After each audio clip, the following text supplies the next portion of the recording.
자, 3월 5일이고요. 자바 2일차 수업입니다. 어제 우리가 이렇게 생겼던 그 첫 번째 자바 프로그램 코드를 작성해서 이제 실행하는 방법에 대해서 살펴봤었어요. 자, 여기에 이제 먼저 그 보충을 할게요. 첫 번째가 이제 주석문이라고 하는 형태예요. 주석이라고 하기도 하고 뒤에 문자를 붙이기도 해요. 영어로는 이제 코멘트라고 부르는데, 소스 코드 안에 여러분들 나름대로 필기를 넣는 걸 뜻해요.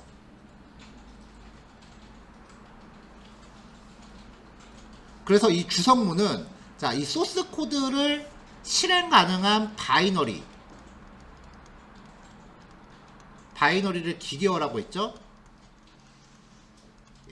이 바이너리 형태로 변환하는 작업, 이걸 어제 컴파일이라고 했습니다.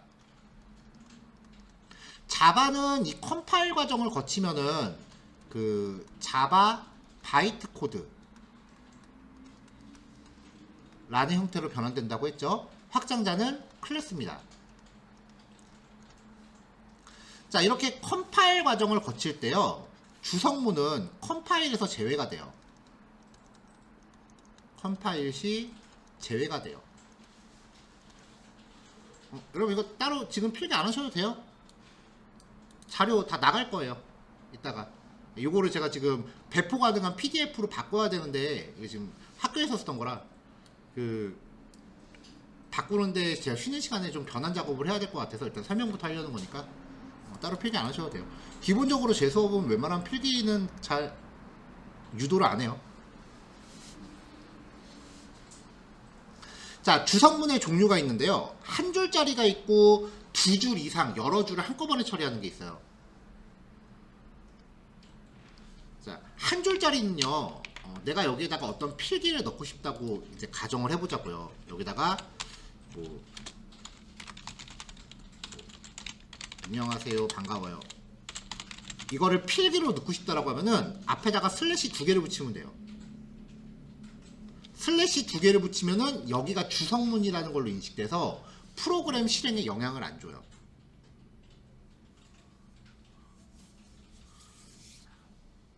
자, 그 다음에 한꺼번에 여러 줄을 처리하고자 할 때는요, 슬래시 별로 시작하고요, 별 슬래시로 끝나요. 이 안에서는 맘대로 줄바꿈이나 들여쓰기 이런 게 다 자유로워요.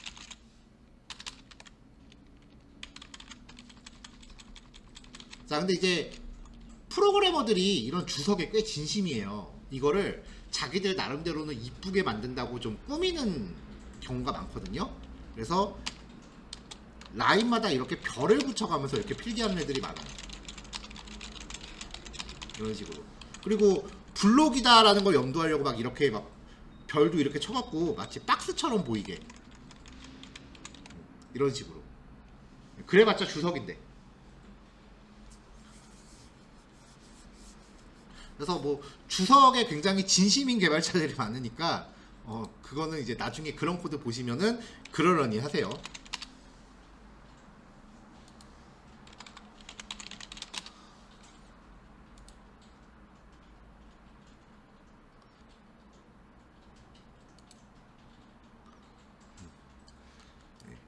예를 들면은 주석 이런 식으로 주석 작성할 때 되게 진심인 애들이 많아요. 자, 나중에 따로 이야기하겠지만요, 자바는 주석 작성에 있어서 일련의 그 관례가 좀 있어요. 나중에 그 우리가 좀 내용이 축적되고 나면은 그거는 그때 가서 이야기를 할게요. 자, 어저께 작성했었던 코드에 이렇게 메시지가 있고요. 그 다음에 위에 하나 더 출력해보죠. 시스템.out. 지금 안 하셔도 돼요. 기본적으로 실습 시간 따로 드릴 거니까. 자, 이렇게 내용을 두 줄을 출력을 했어요. 그래서 어저께 이거 실행하는 방법, F5키 누르면 실행 결과 나온다라고 해서 우리 결과 확인해 봤죠. 여기서 밑에 있는 요 안녕하세요 자바라는 요 메시지 앞에 슬래시 두 개를 붙이면 이렇게요. 여기 띄건 말건 상관없고요. 이렇게 되면은 안녕하세요 자바라는 내용을 출력했던 그 라인이 주석이 붙었으니까 이거 주석 처리가 될 거 아니에요. 그러니까 컴파일러는 이거 자체를 필기라고 인식하고 컴파일할 때 얘를 제외를 시켜요.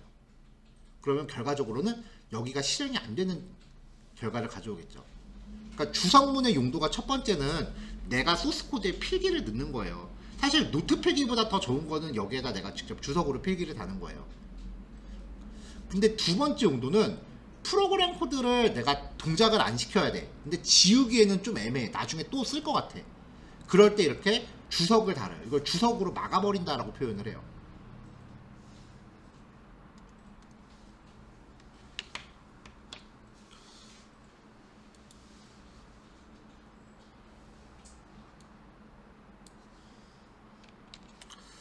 자, 요거는 이제 풀어버리고요.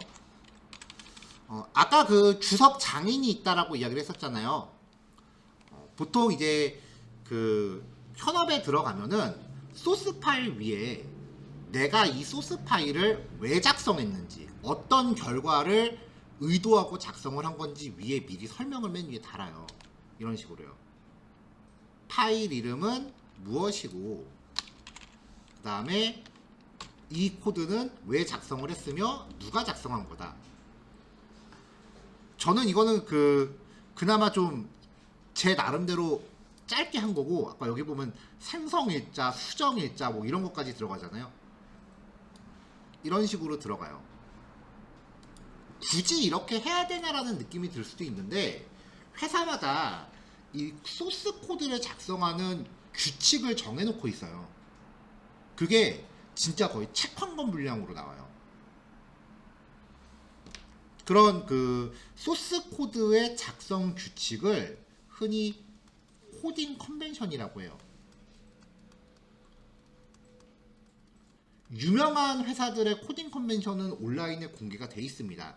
네이버라든지 카카오라든지 에어비앤비, 넷플릭스, 그 다음에 배민도 공개하고 있는 걸로 알고 있는데, 뭐 그런 회사들은 자기네가 소스 코드 작성할 때 주석은 어떻게 달고 들여쓰기는 어떻게 하며 띄어쓰기는 어떻게 하고 대소문자는 어떤 케이스에 가린다, 이런 거를 온라인에 문서로 공개해 놓고 있거든요.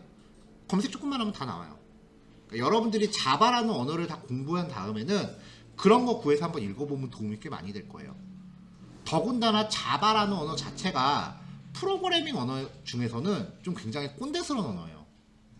자잘하게 지켜야 될 그 잔규칙들이 되게 많아요.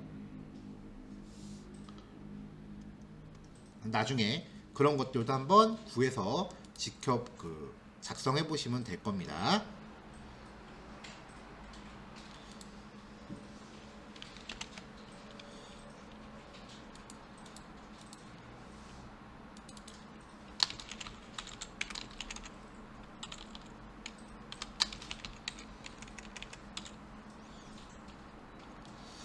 자, 그럼 이제 이 코드에 대한 그 분석 내용을, 이 코드가 이제 작성되는 데 있어서 기본 규칙을 이야기할게요. 앞으로 여러분들이 지켜야 할 기본 규칙입니다. 자, 프로그램 소스 코드는요, 줄바꿈이나 들여쓰기에 대해서 어떤 강제력이 있는 건 아니에요. 모든 줄바꿈과 들여쓰기는 개발자가 자기 눈으로 봤을 때 이뻐 보이려고 하는 거예요. 그러니까 코드를 눈으로 읽기 편하게 하려고. 그런 걸 이제 보통 코드 가독성이라고 해요. 그래서 보통은 가독성 좋게 하려고 줄바꿈이나 들여쓰기 한다, 그렇게 표현을 합니다. 그 다음에 두 번째는 대소문자를 엄격하게 구별해요. 대소문자 틀리면 다 틀린 거예요. 예를 들어서 여기 앞에 시스템을 내가 실수로 S라고 썼다. 벌써 색깔 가면서 이렇게 빨간색으로 밑줄 쳐지죠. 잘못됐다고. 실행하면은 실행이 안 돼요. 자, build failed. 밑에 메시지 떴죠. 여기 맨 밑에요. 어제 build라는 게 컴파일을 좀 더 포괄적으로 처리하는 개념이라고 했어요. 정말 계속 하겠습니까? 라고 물어봐요. 컨티뉴 누르면 얘가 나 안에 때려쳐요. 이렇게 에러 메시지 나오면서. 프로블럼, 문제가 생겼대. 메인점 자바의 8번째 줄에서 문제가 생겼대요. 대소문자 틀리면 다 틀린 겁니다.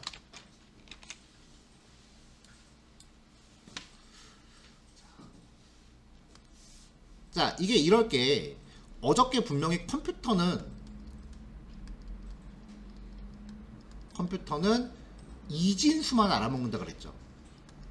근데 사람은 글자를 사용하잖아요. A라든지 B라든지 혹은 기억이라든지 니은이라든지. 이거를 이렇게 다이렉트로 바꿀 수는 없으니까 중간 과정을 넣어요. 각각의 글자한테 일련 번호를 부여해요. 각 글자에 일련 번호를 부여해요. 예를 들어서 알파벳 대문자 A는 뭐 69인가 60인가 그래요. 이렇게 각각의 글자한테 번호를 붙여놓고 나면은 10진수를 2진수로 바꾸는 건 수학적으로 가능하죠. 이거를 제가 한 2주 전인가? 그래서 요거 바꾸는 거 되죠라고 해서 되게 자신있게 얘기를 했었는데 저는 중학교 때 진법 변환하는 걸 배웠거든요. 근데 요즘 학교에서는 진법 변환이 교육 과정에서 없어졌더라고요. 10진수를 2진수로 바꾸는 공식이 있어요. 그렇게만 알아두세요. 사람이 바꿀 필요는 없고. 자, 이렇게 글자에 부여된 일련 번호를 아스키 코드라고 해요.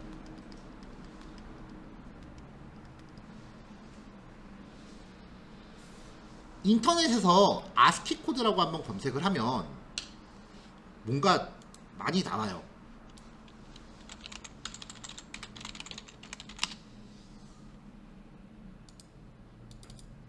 자, 아무거나 하나 띄워볼게요. 이거 그림 너무 작은데? 자, 요거예요.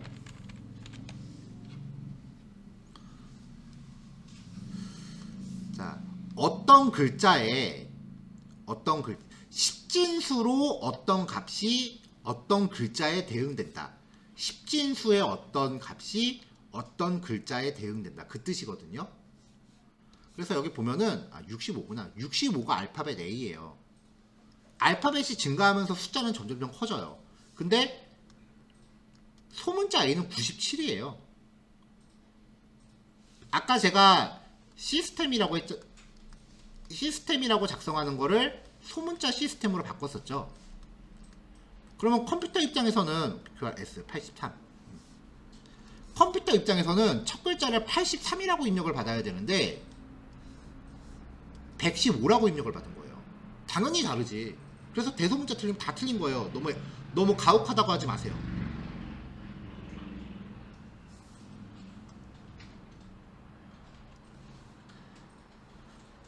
그래서 코딩은요, 눈으로 봐서 알 수 있을 것 같아도 직접 쳐보셔야 돼요.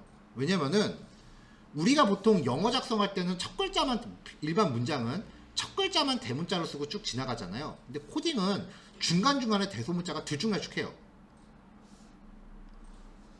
예를 들어서 뭐 나중에 작성할 때 이런 게 나와요. 이런 식으로 대소문자가 들쭉날쭉하기 때문에 이거는 습관이 안 되면은 오타 되게 잘 나요. 오타는 습관이더라고요, 보니까. 한번 그게 습관으로 고착되면 맨날 거기서 똑같은 오타 나요. 분명한 건 자기 눈에 자기 오타는 절대 안 보여요. 내가 오타가 났을 거란 생각을 안 하더라고, 다들. 저도 제 오타는 잘 못 봐요. 근데 남의 오타는 눈에 귀신같이 보여요. 그래서 그 대소문자 변환 때문에라도 습관을 좀 들이셔야 돼요. 자, 대소문자 엄격하게 구별한다라고 얘기했고요. 그 다음에 컴퓨터 코드는 이제 블록 간의 중첩으로 구성이 됩니다. 그래서 이 블록 간의 생김새를 보면은요, 어떤 블록 안에 다른 블록이 들어가 있는 형태로 작성이 돼요. 항상 이런 식으로 작성이 돼요. 블록이 이런 식으로 서로 교차되는 이런 건 없어요. 그래서 이 괄호의 짝 맞추기가 또 되게 중요해요. 사실 들여쓰기를 하는 것 자체가 이 괄호의 짝을 좀 수월하게 맞추려고 하는 거예요. 보통 여기에 그 탭키를 누르면은 띄어쓰기 4개가 한꺼번에 들어가요.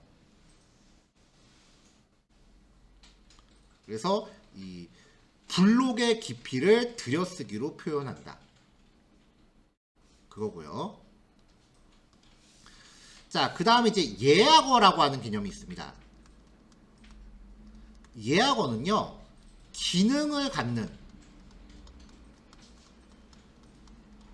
키워드예요. 여기 보면은 이제 파란색으로 나오는 애들이 대체로 예약어예요. 파란색이나 초록색으로 나오는 애들이. 그러니까 색깔 들어간 애들은 예약어다라고 생각하시면 되는데, 지금 여기에서 예약어들의 종류를 한꺼번에 다 말할 수는 없어요. 왜냐면 이거 하나 이야기하는 게 앞으로 뭐 1시간 진도가 되기 때문에 지금은 그냥 예약어라고 하는 이름만 소개하고요.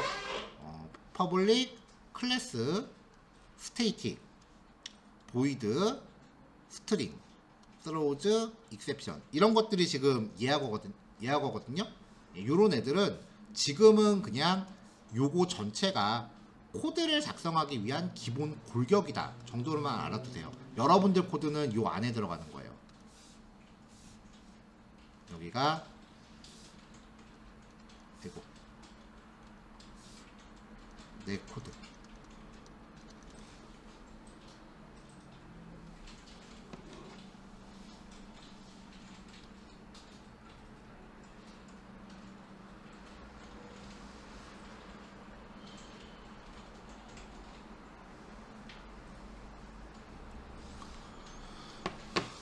자, 그 다음에 이제 명령어.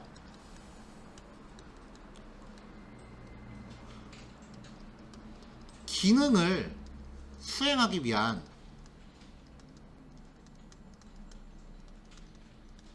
문장 정도로 이해하시면 됩니다. 얘네들이 명령어예요. 하나의 명령어는, 이걸 어제도 얘기했어요. 반드시 세미콜론으로 끝나야 돼요.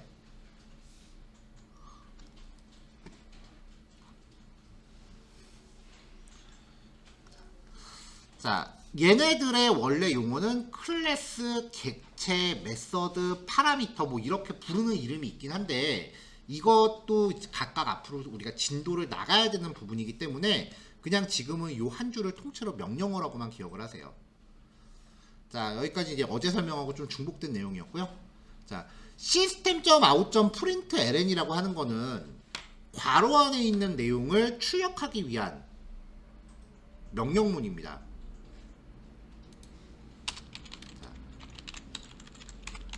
괄호 안에 내용을 출력하기 위한 명령어. 이 정도로만 하시면 되고요. 이 하나의 명령어는 반드시 세미콜론으로 끝나야 된다고 했죠. 자, 근데 이 안에 지금 들어있는 내용이 따옴표로 묶여있죠. 이 따옴표로 묶여있는 거를 프로그래밍에서 문자열이라고 합니다. 문자들의, 왜 우리 수열할 때 열이라는 표현 쓰잖아요. 글자들이 나열되어 있어서 문자열이라고 불러요. 쉽게 말하면 문장이에요.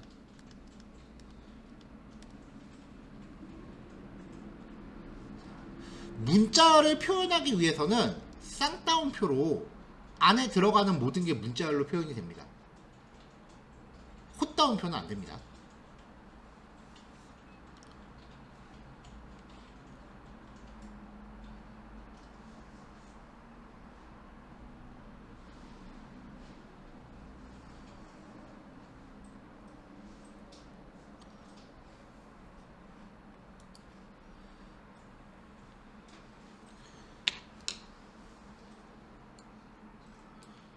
자, 그래서 여기가 쌍따옴표로 감싸진 문장을 문자열이라고 부르고요. 예제에서 출력할 내용으로 사용이 된 거죠.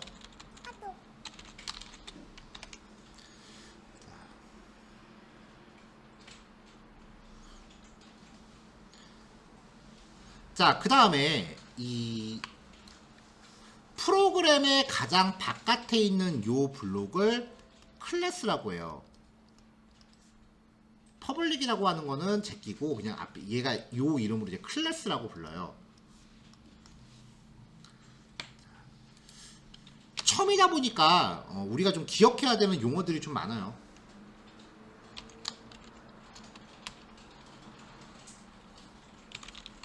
자, 클래스. 클래스는요, 자바 프로그램의 최소 단위이자 최상위 블록입니다.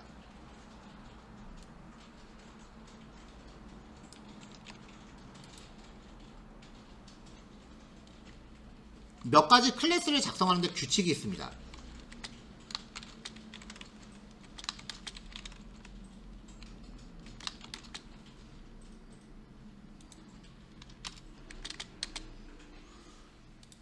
자, 하나의 소스 파일은 하나 이상의 클래스로 구성이 돼야 돼요.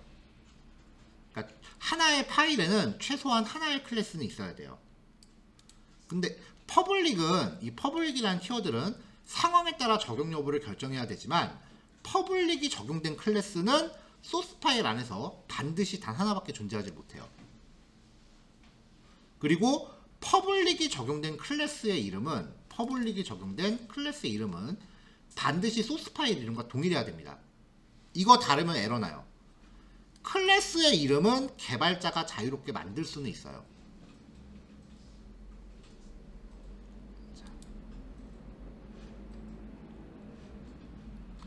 자, 근데 규칙이 몇 가지 이것도 제약 조건이 있는데 영어, 숫자, 언더바만 사용 가능하고요. 그 다음에 첫 글자는 숫자가 될 수 없습니다. 그리고 요게 좀 이제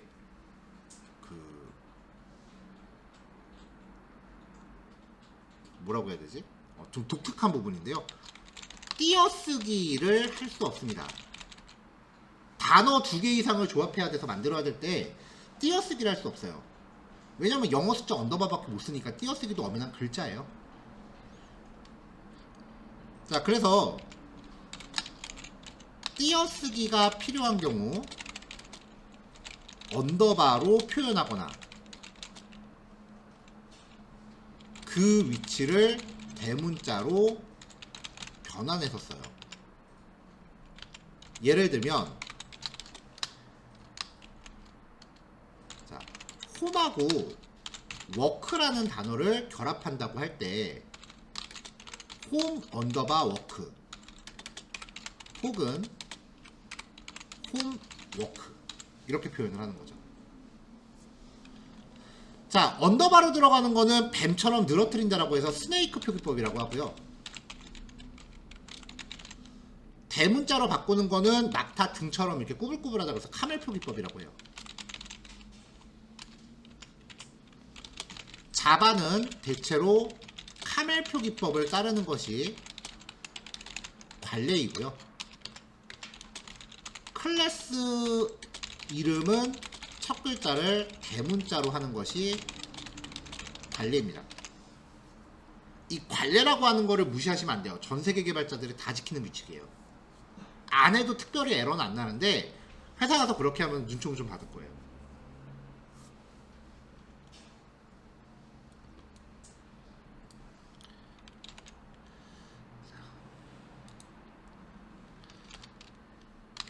자, 당분간은 이 퍼블릭 클래스라고 하는 요 키워드를 정규화해서 무조건 적용하는 걸로 할게요.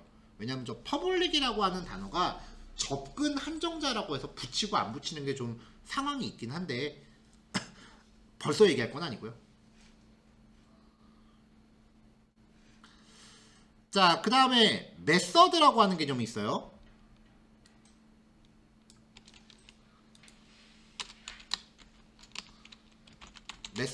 메서드는 클래스 안에서 기능을 구현하기 위한 블록 단위예요.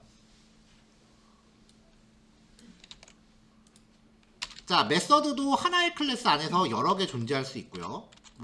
프로그램의 기능이 하나만 있진 않을 거 아니에요. 메서드 이름은 개발자가 자유롭게 정의할 수 있습니다. 클래스 이름 규칙과 동일 첫 글자 소문자.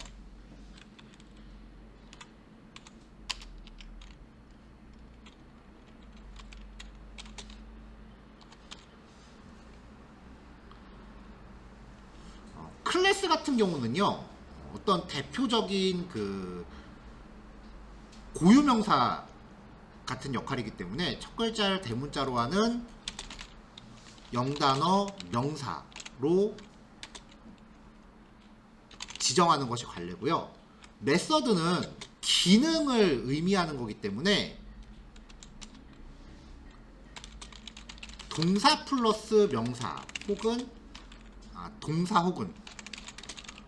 플러스 명사 혹은 동사 플러스 명사 플러스 명사가 목적어구나. 형식으로 짓는 게 보통이에요.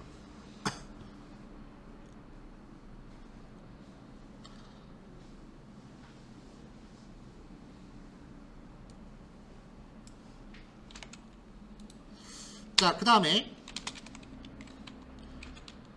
다른 프로그래밍 언어에서는 메서드를 함수라고 부르기도 합니다. 대체로 이제 3세대 언어들이 함수라는 얘기를 많이 써요.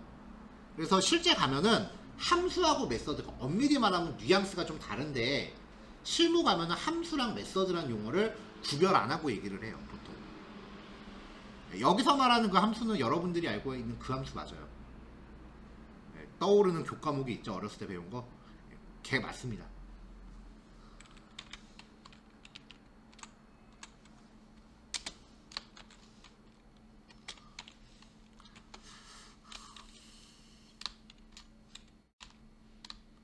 자, 메서드 이름 앞에 명시되는 예약어들도 상황에 따라 다르지만 당분간은 퍼블릭 스테이틱 보이드를 정규화해서 사용하도록 할게요. 요것도 이제 왜 붙는 건지는 나중에 따로 진도가 나가야 될 부분이니까 당분간은 그냥 붙이도록 할게요. 자, 그 다음에 이제 하나 더 살펴봐야 되는 게 메인 메서드라는 개념이에요. 요게 얘가 이름이거든요. 이 기능의 이름이거든요.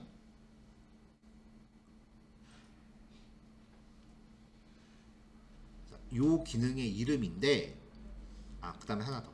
스로우즈 익셉션은 없어도 되고.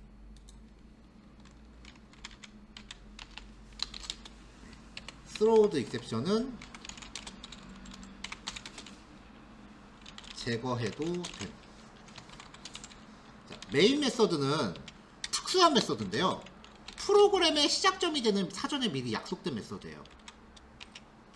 그래서 프로그램이 실행될 때 무조건 메인 메서드의 블록이 자동으로 실행이 돼요.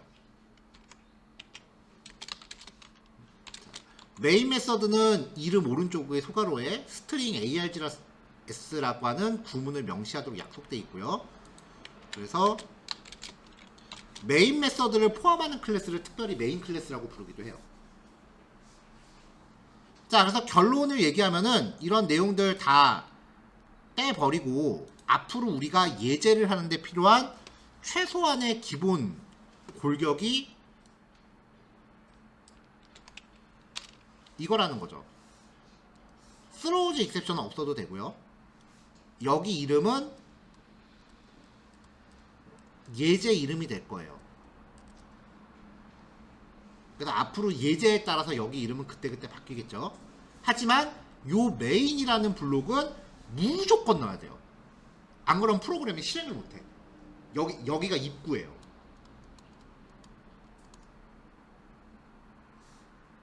되셨죠?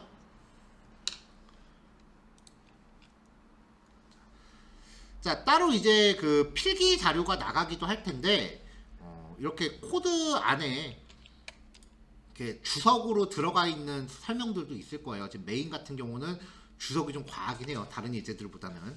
왜냐면 처음에 우리가 서로 같이 약속을 정해야 되는 것들이 많기 때문에. 그래서 얘는 주석이 좀 과하게 들어가 있긴 한데, 보통 이렇게 그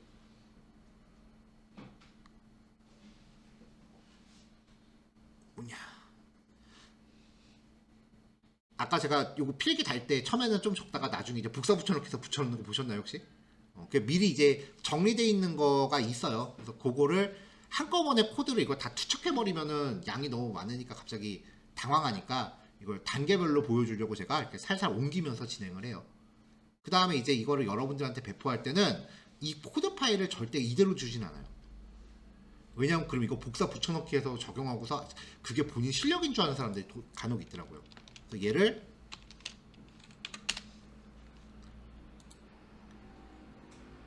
이렇게 해서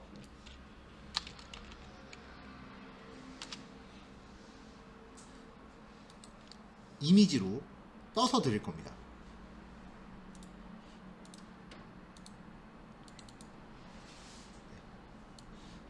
이미지를 이렇게 떠서 실습 시간마다 그때그때 배포를 할 거고요.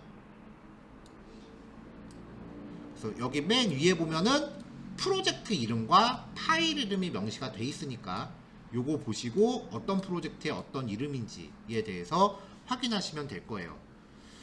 자,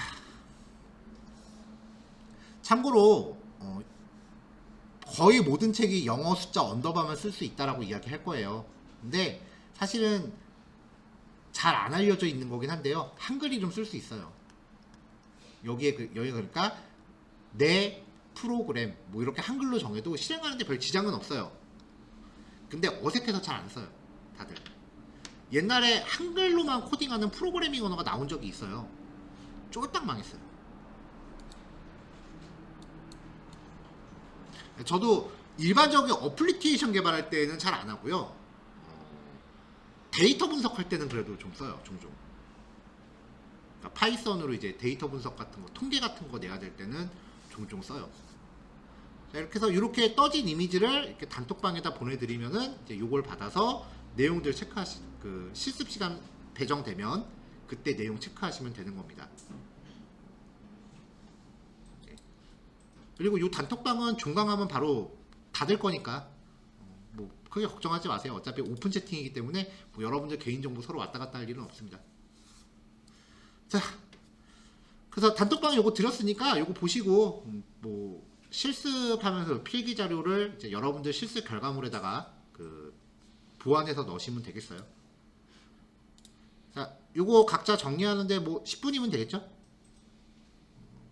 10분 실습하고 10분 쉬고 그러면 20분 후에 즉 10시 40분에 다시 만나는 걸로 하면 될 것 같고요.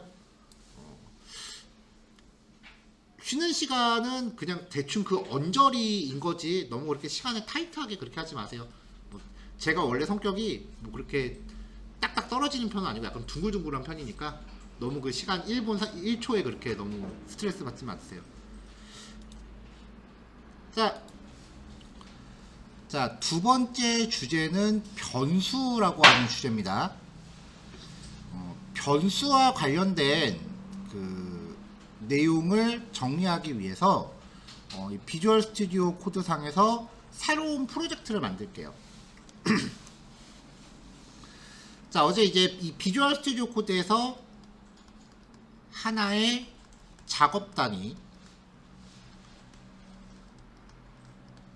폴더예요. 작업 폴더를 그 프로젝트라고 부른다고 했죠. 자, 어제 각자 여러분들 컴퓨터에 그 각자 개인의 작업 폴더를 만드세요라고 말씀을 드렸었어요. 저는 여기 자바 프로그래밍이라고 하는 폴더를 만들었고요. 그 아까 제가 컴퓨터 세팅해드린 분은 C 드라이브에 만든 게 개인 작업 폴더예요.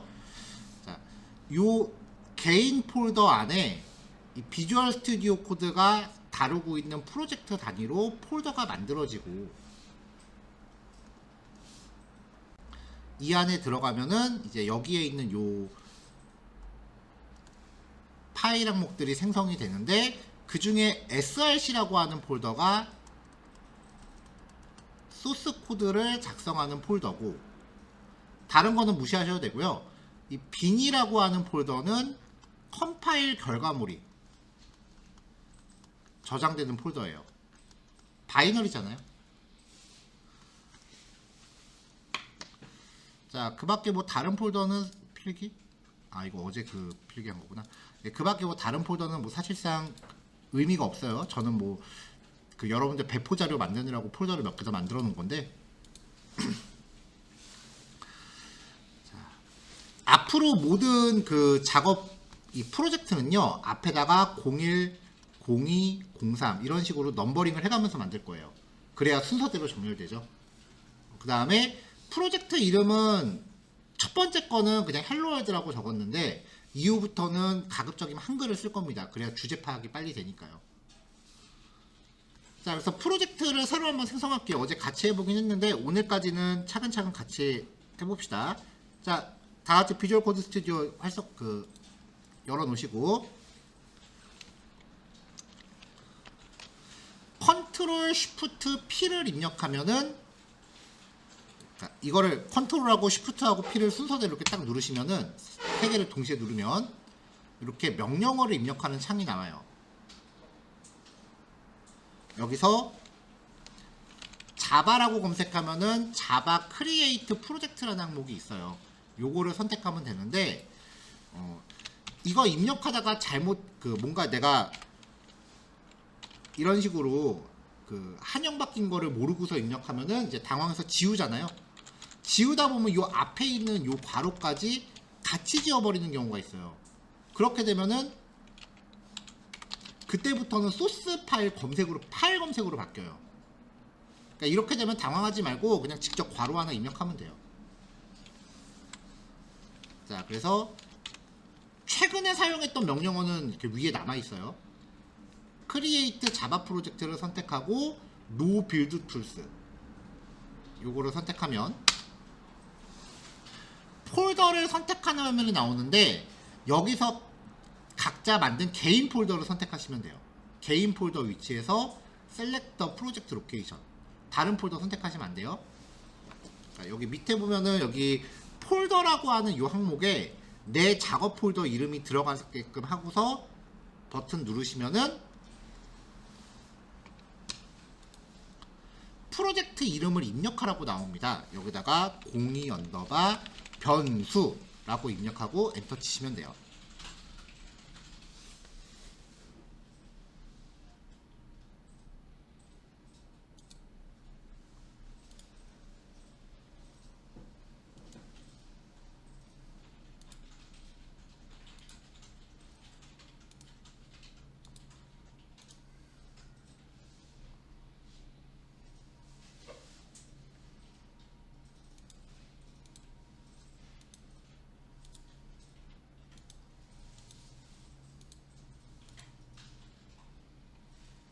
자, 이렇게 하고 이제 엔터를 치면 프로젝트가 새로 만들어지면서 비주얼 스튜디오가 또 새로 켜져요. 그럼 기존 거는 닫아버리시면 됩니다. 그럼 이제 각자 개인 폴더 이렇게 폴더가 또 만들어져 있는 게 확인될 거예요.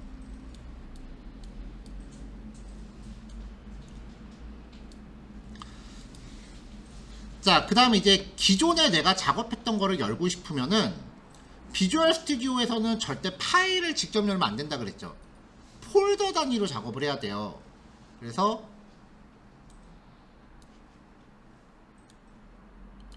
여기 상단에 파일 메뉴 밑에서 폴더 열기 이거를 누르면은 이제 내가 헬로월드를 다시 확인하고 싶다 그러면 헬로월드 선택하고 폴더 선택 버튼 누르면 작업이 바뀌어요.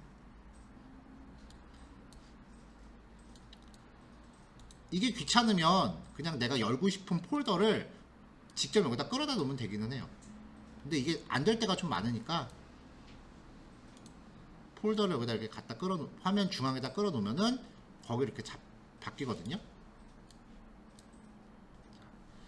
자, 이렇게 하면 되고요. 자, 변수라고 하는 내용 진행하기 전에 약간의 재미 요소, 어제 공지를 좀 했던 끝날 때 제가 예고를 했던 건데 약간의 재미 요소를 좀 다룰게요. 자.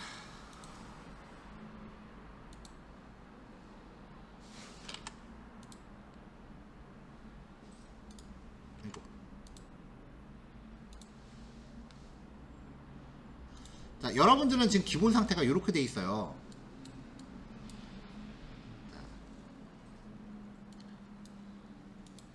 맨 밑에 톱니바퀴를 누르면은 테마라는 메뉴 밑에 색테마라고 하는 메뉴가 있어요. 맨 왼쪽에서 맨 밑에 톱니바퀴 누르면 테마 밑에 색테마 여기서 그 제공하는 색상 테마를 이렇게 내가 바꿔서 쓸 수 있거든요. 근데 아마 여기 있는 테마들이 그렇게 이쁘진 않을 거예요. 이게 일종의 재미 요소인데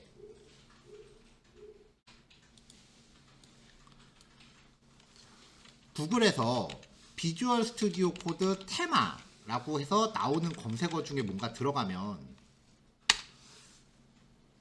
이제 온라인에 그 테마를 이렇게 리뷰해 놓은 애들이 꽤 있어요. 모양 보고서 이거 좀 내 스타일인데 싶은 게 있다면은 네. 여기에 이거는 설정 방법이네. 여기 테마 추천 요걸 봅시다. 그러면 이런 식으로 이제 스크린샷 뜨고서 이런 거다라고 이렇게 리뷰해 놓은 애들이 좀 있어요. 이런 식으로 이 중에 이거 좀 내 스타일인 것 같아 라고 하는 게 발견이 되면은 걔를 어제 확장팩 가는 거 얘기했었죠. 여기서 그 이름을 검색을 해보세요. 마음에 드는 거 이름을.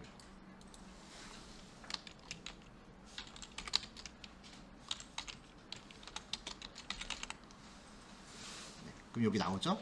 얘를 깔면 돼요. 요거 누르고 테마 이름. 저는 빔 프로젝트에 켜야 되니까 일부러 밝은 테마를 지금 선정하고 있는데 평소에는 저도 어두운 거 씁니다. 설치를 누르면은 테마 선택이 나와요. 이렇게 하면 이게 전반적인 색상 분위기가 바뀌는 거죠. 이렇게 해서 여러 개를 깔아놓고 여기 설치하면은 여기 테마가들이 등록이 돼요. 거기서 나중에 깔아놓은 것 중에 이제 바꾸면 되는 거죠.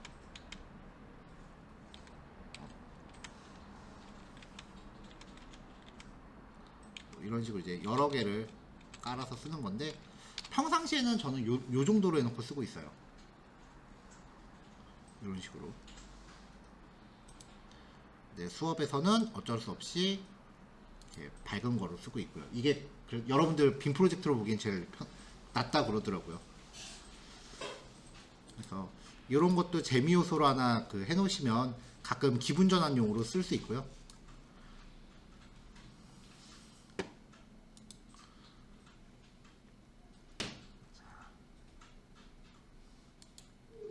자, 그 다음에 이제 여기 확장팩 까는 데서 아이콘이라고 검색하시면요. 맨 위에 머터리얼 아이콘 테마라는 게 있어요.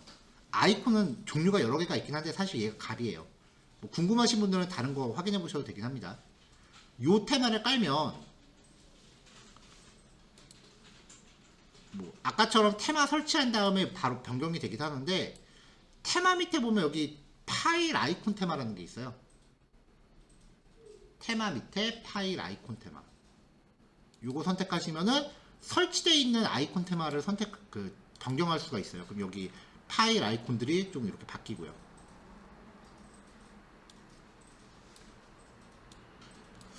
요 정도 세팅해 놓으면은 그래도 좀 쓸만해지고요. 사실 비주얼 스튜디오를 쓰는 이유는 이렇게 좀 내 입맛에 맞게 모양을 꾸밀 수 있다라는 거고요. 이클립스는 이런 게 안 되는 건 아닌데 되게 부족해요.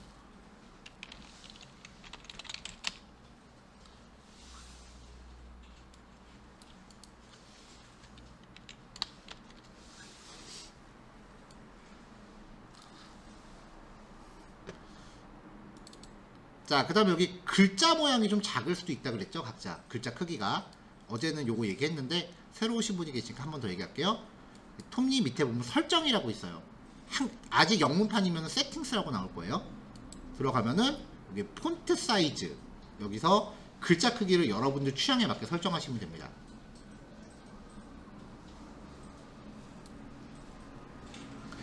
마지막으로 여러분들 오타를 좀 줄일 만한 장치를 좀 하고 갈게요. 자, 제가 여기에 글자 3개를 적어놨는데 그래도 1은 비교가 좀 된다. 요거 2개 각자 글자 구별할 수 있어요. 뭐가 뭔지. 네. 하나는 알파벳 소문자 L이고요. 두 번째는 알파벳 대문자 I예요. 구별이 안 되죠. 네. 이런 것들 때문에 그 프로그래머 전용 글꼴이 따로 있어요. 글자 모양. 왜 파워포인트 같은 거 할 때 글자 모양 선택하잖아요. 이쁜 거. 불림체라든지 궁서체라느니 그런 것들이 있어요. 자, 지금 이 글자들을 보면은 I하고 L은 넓이가 좀 좁죠. 근데 A는 넓이가 좀 넓죠. 이런 거를 가변 글꼴이라 그래요. 글자마다 넓이가 다른. 근데 프로그래머용 글꼴은요, 고정폭 글꼴이라고 해서 글자 모양에 상관없이 넓이가 다 똑같아요. 그래서 L 같은 경우는 이런 식으로 표현을 하고, 대문자 I는 이렇게 표현을 하고 해서 공간이 넓으니까 좀 가독성을 좋게 만드는 글꼴이에요. 이것도 개발자 글꼴이라고 검색하면은 코딩하기 편한 폰트, 글꼴이랑 폰트랑 같아요. 이렇게 해서 리뷰해 놓은 애들이 좀 있어요. 이런 글자들 구별할 수 있는가에 대한 얘기예요. 이것도 뭐 개인 취향에 따라 맞게 하면 돼요. 이것도 쭉 보면 되는데, 자, 지금 뭐 자기만의 프로그래밍 폰트 순위 탑3라고 해서 IBM 플렉스 모노 이런 모양 해.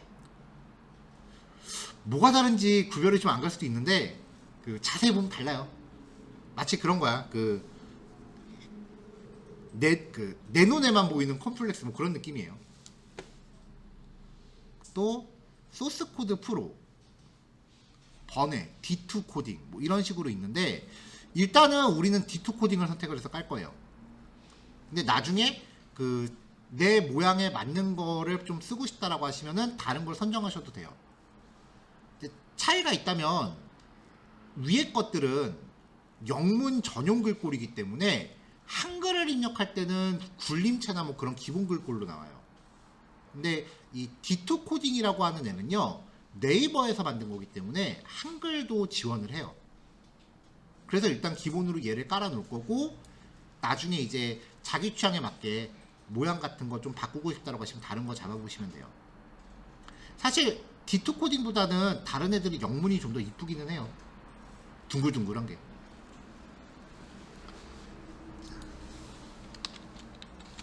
자, 구글에서 D2 코딩이라고 검색을 하면 네이버 D2 코딩 폰트라고 나오거든요.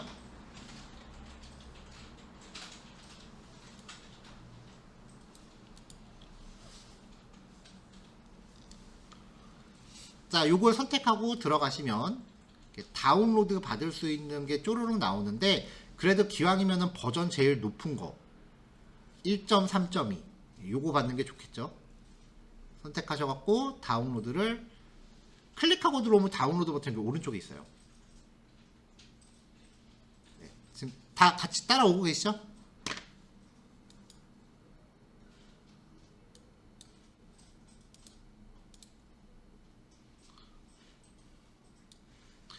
자, 다운로드 받은 파일의 압축을 푸시고요. 파일 들어가서 여기 이게 종류가 좀 나눠져 있어요.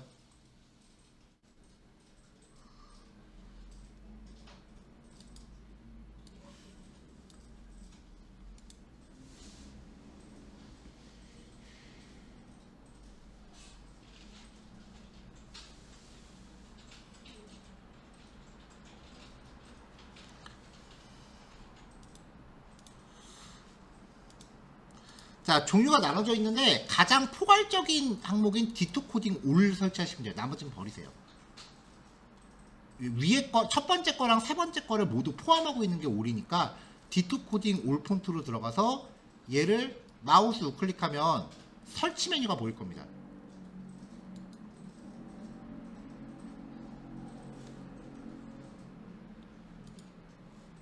자, 이렇게 해서 설치하고 나면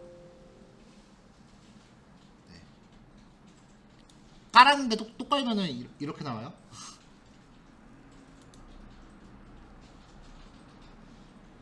자, 설치하고 나면은 그 다음부터 뭐 파워포인트나 그런 거에서도 D2 코딩이라는 글꼴을 쓸 수 있고요. 그 다음에 비주얼 스튜디오를 한번 껐다 켜야 글꼴을 인식을 해요. 껐다가 키세요. 그러면 이제 어떻게 하느냐, 여기 설정에서 폰트 사이즈 밑에 보면 폰트 패밀리라고 있거든요. 맨 앞에다가 D2 코딩 쉼표 이렇게 입력하시면 돼요.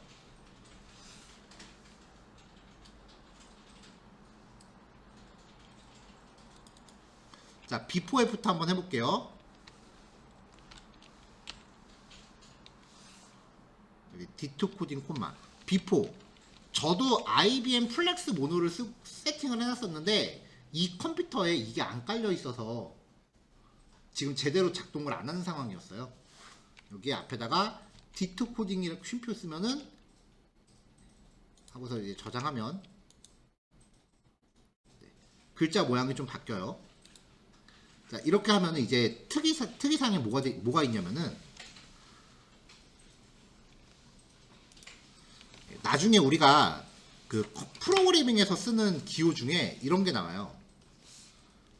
우리가 어렸을 때 수학에서 이런 거 배우죠. 그 다음에 이런 거 배우죠. 근데 컴퓨터에서 이렇게 타이핑을 못하니까 이거를 괄호하고 이코를 옆에다 붙여요. 그 다음에 요 모양을 어떻게 형상하냐면은 느낌표 이코 이렇게 입력을 해요. 그래서 이렇게 느낌표 있고 이렇게 하는데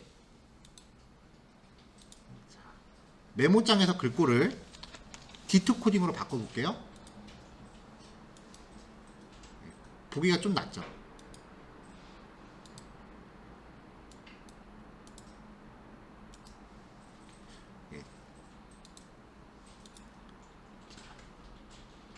D2 코딩 리가처라고 하는 애를 선택하면은 그때부터는 아까 실제 타이핑 모양은 요건데 이거를 알아서 이렇게 바꿔줘요.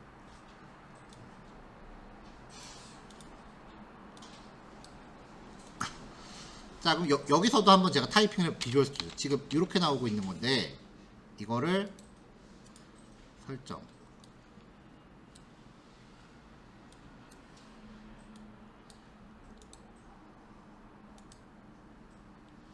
아까 이름이 D2 코딩 리가처라고 하는 애였는데 요 폴더 그냥 쓰면 되나? 한번 해볼게요. 이건 아니고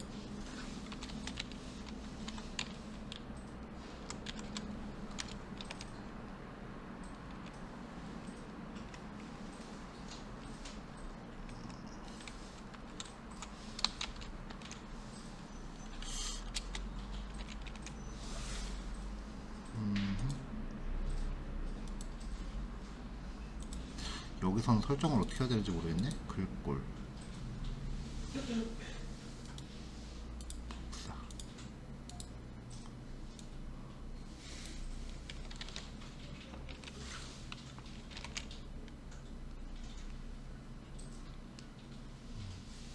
여기서는 그렇게 안 나오네요.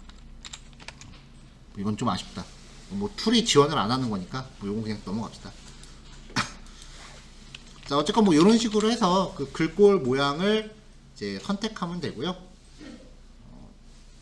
폰트 모양은 이제 여러분들 취향에 맞는 걸로 각자 선택을 해서 사용하시면 되겠습니다.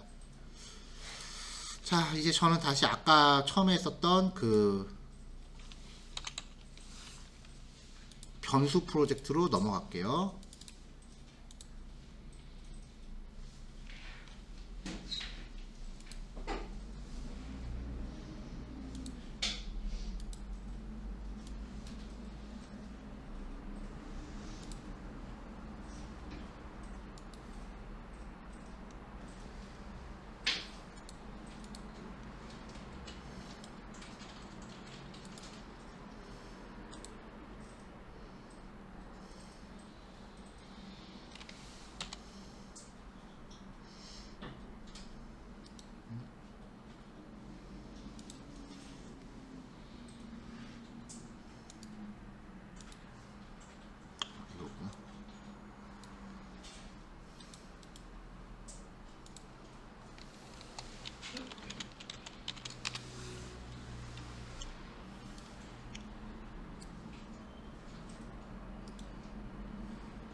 자, 그럼 이제 시작을 해봅시다.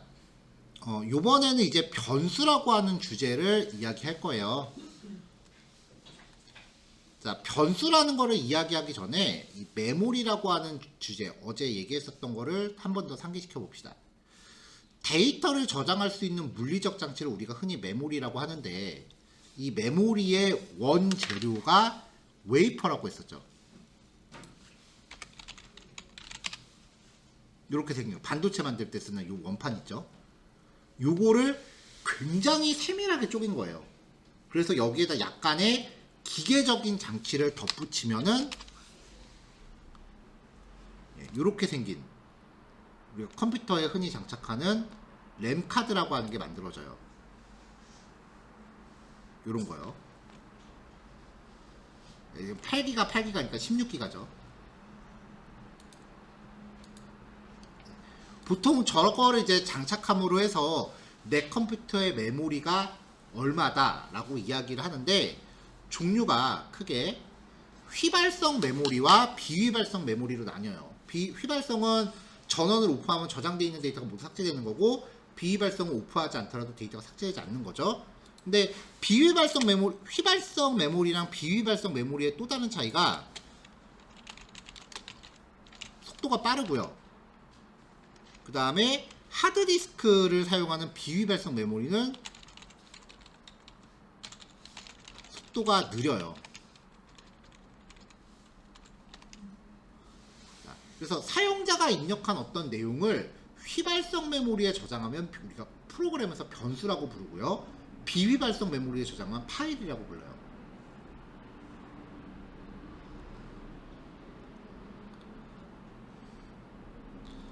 자, 그 다음에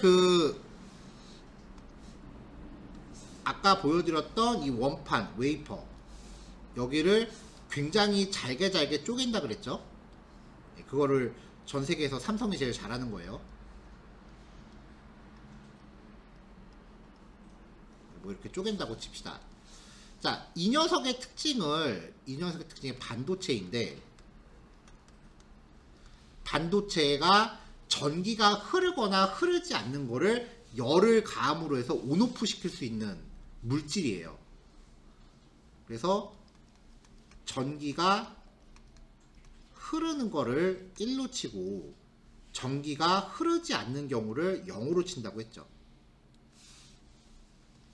근데 전기가 흐른다라고 하는 거는 이만한 공간에 전기가 흐르건 요만한 공간에 전기가 흐르건 어차피 전기는 똑같기 때문에 이 원판을 하나도 안 쪼갰고 통째로 쓰면은 그냥 여기 그냥 통째로 전기가 흐르는 거니까 표현할 수 있는 정보가 1이나 0밖에 안 돼요. 근데 이거를 굉장히 잘게 쪼개면 4칸으로 쪼갰다고 칩시다. 그러면 한 칸에 0하고 1, 여기도 0 혹은 1, 여기도 0 혹은 1, 0 혹은 1. 표현할 수 있는 정보가 늘어나는 거죠. 쪼개면 쪼갤수록. 자, 이때 이진수 하나를요 1비트라고 합니다. 여기까지는 어제 한 얘기고, 여기부터는 이제 새로운 얘기예요. 이진수 하나를 1비트라고 합니다. 이걸 반으로 쪼개면 2비트가 되는 거죠. 그럼 표현할 수 있는 정보가 4개로 바뀌어요. 00, 01, 10, 11.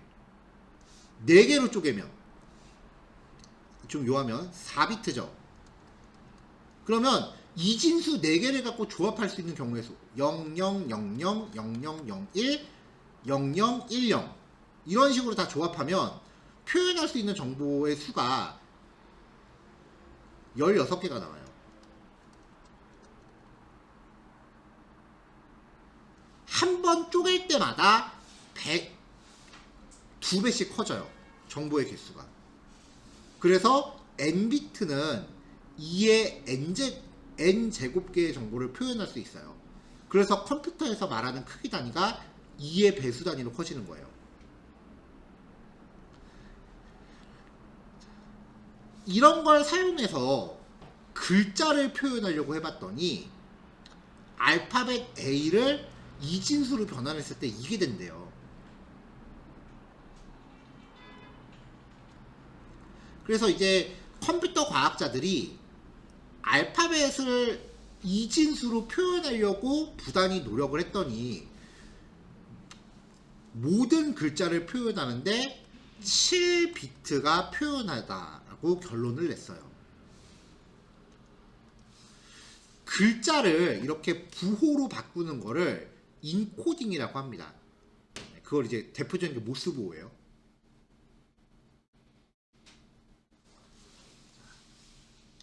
자, 그래서 이제 컴퓨터 과학자들이 이진수를 써서 알파벳을 부호화하려고 노력을 했더니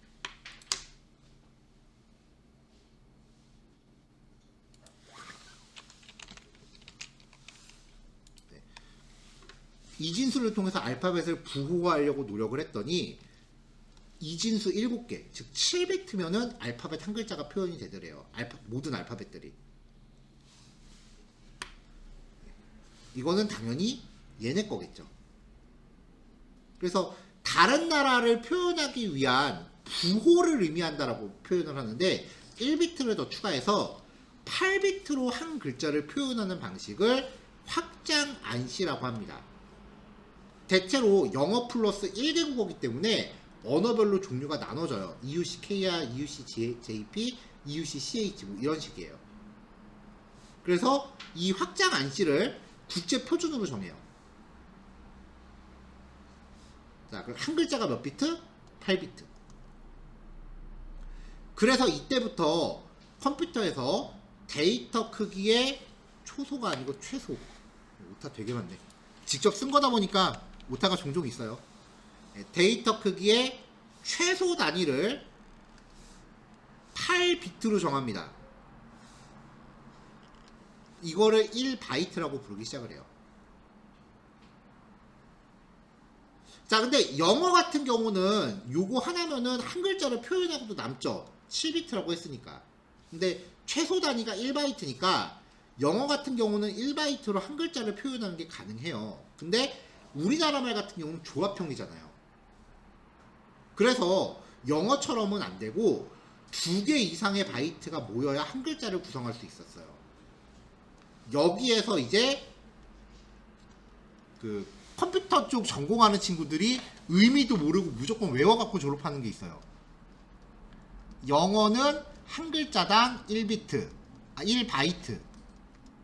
한글은 한 글자당 2바이트라고 외워갖고 졸업을 해요.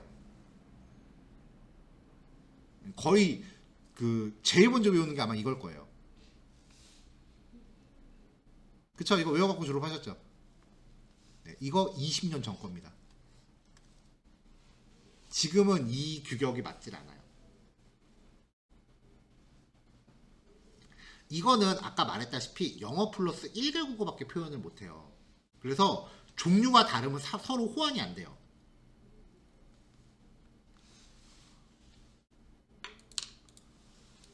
검색이 되려나?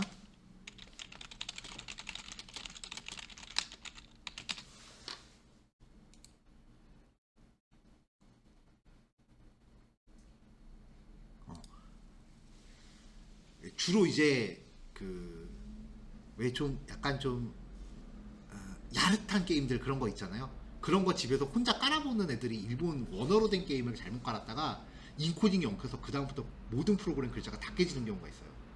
이게 인코딩 충돌나서 그래요.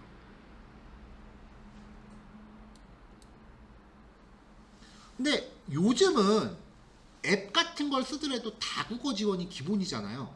그러니까 이걸로는 커버가 안 되더라는 거지. 그래서 언어 종류에 상관없이 무조건 3바이트로 한 글자를 표현하는 방식, UTF-8이라는 방식을 다시 고안해냅니다. 아직까지 국제 표준은 안시이기는 해요. 그래서 안시라고 하면 보통 표준이라는 의미로 써요. 하지만 산업 표준, 즉 비공식 표준은 UTF-8이라고 보는 게 맞아요. 왜냐하면 한 번에 모든 언어를 표현할 수 있기 때문에. 요즘은 이 방식 안 써요. 그냥 무조건 UTF-8이에요.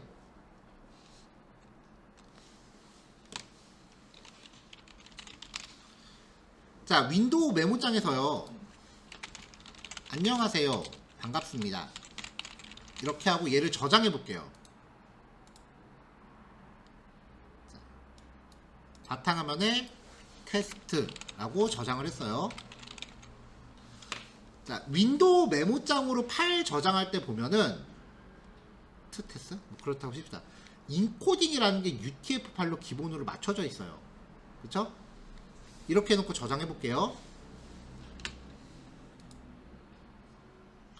자, 조금 전에 저장한 파일을요, 비주얼 스튜디오로 열어볼게요.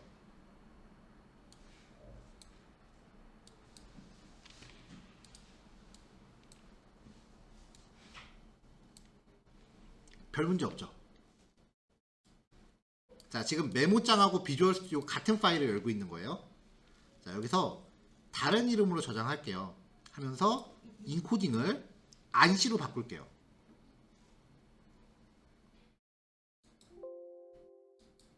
그러면 비주얼 스튜디오는 못 읽어요. 한글 다 깨지죠.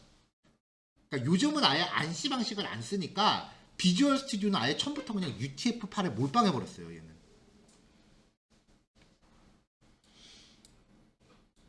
그래서 인코딩 방식에 따라서 한글 처리가 좀 바뀌기 때문에 인코딩이 안 맞으면 한글이 깨지는 경우가 있을 수 있어요. 물론 맞출 수는 있어요.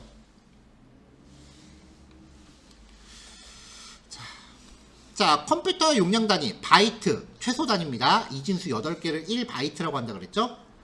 자, 1바이트가 1024개 모여서 1kb를 이룹니다.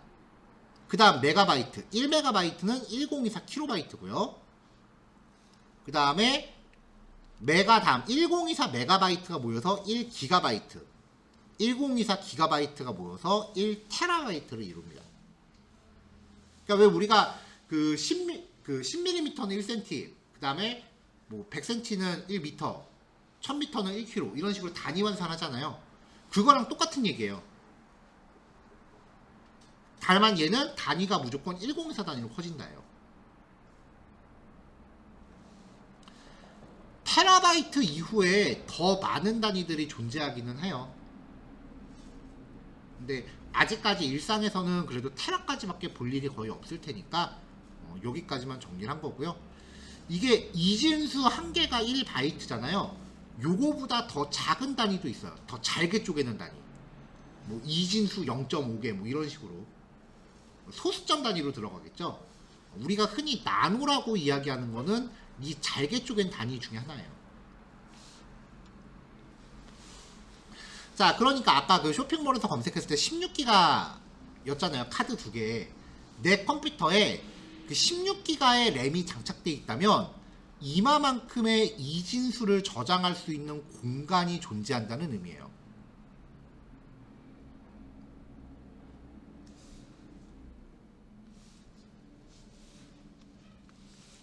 자, 그 동그랗게 생긴 웨이퍼를 잘게 자른 거죠.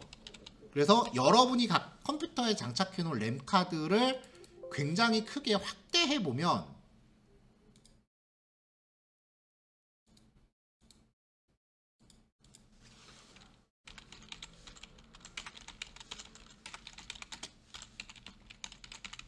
엑셀을 실행시켜야 되는데 여기 엑셀이 정품이 아니라고 안 되네요. 자, 요걸로 대신합시다. 엑셀이죠?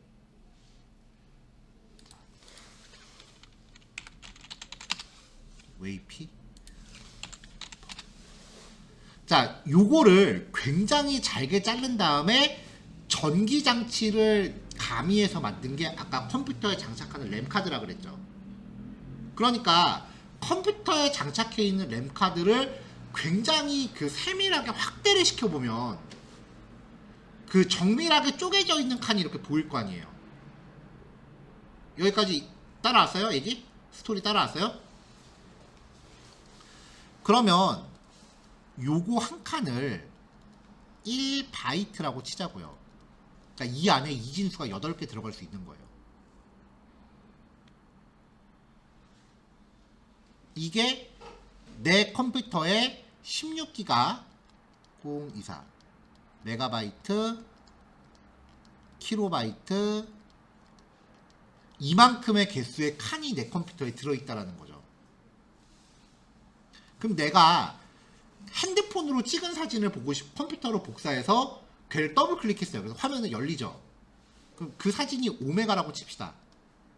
그럼 얘는 5 곱하기 1024 메가바이트 킬로바이트 곱하기 바이트, 이만큼의 칸을 차지하는 애예요.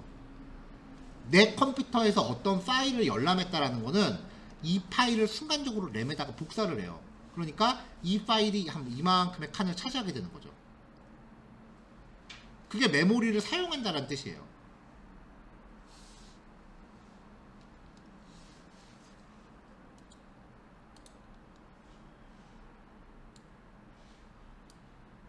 자, 그래서 컴퓨터에 있는 작업 관리자라는 부분을 보면은 여기 메모리를 얼마만큼 쓰고 있다라고 나와요. 지금 제가 쓰고 있는 컴퓨터는 32기가고 그 중에 9.7기가를 쓰고 있대요. 그러니까 이 엄청난 칸 중에 9.8기가 정도 해당하는 칸이 뭔가 차 있다는 거죠.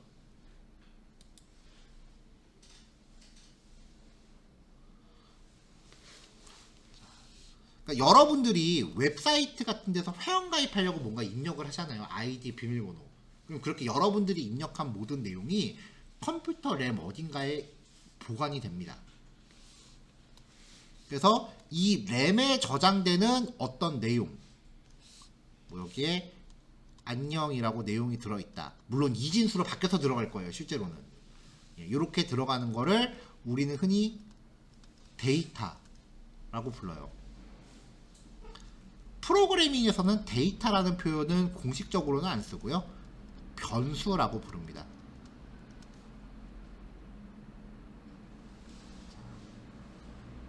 왜 우리가 어렸을 때 x는 1 하고서 얘를 변수라고 배우죠? 변할 수 있는 값이다 라고 해서 변수라고 부르는데, 코딩도 마찬가지예요. 이렇게 4칸을 점유해 놓고 여기 안녕이라고 적었다가 지우고 헬로라고 값을 바꿀 수도 있어요. 썼다 지웠다 할 수 있는 공간이기 때문에. 그래서 변할 수 있는 공간이다 라고 해서 변수라고 불러요. 메모리상에 존재하는 데이터를 변수라고 부릅니다. 자, 엑셀 칸은 조금 있다가 계속 설명하기로 하고.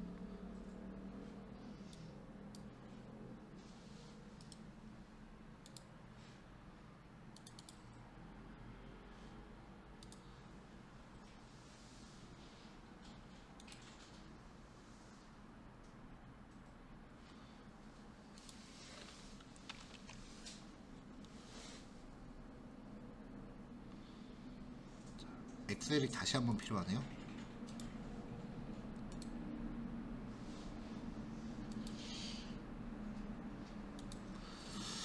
자, 여기에 이진수들이 쭉 기록이 돼 있어요. 이렇게 이진수들이 쭉 이렇게 저장이 돼 있다고 칩시다.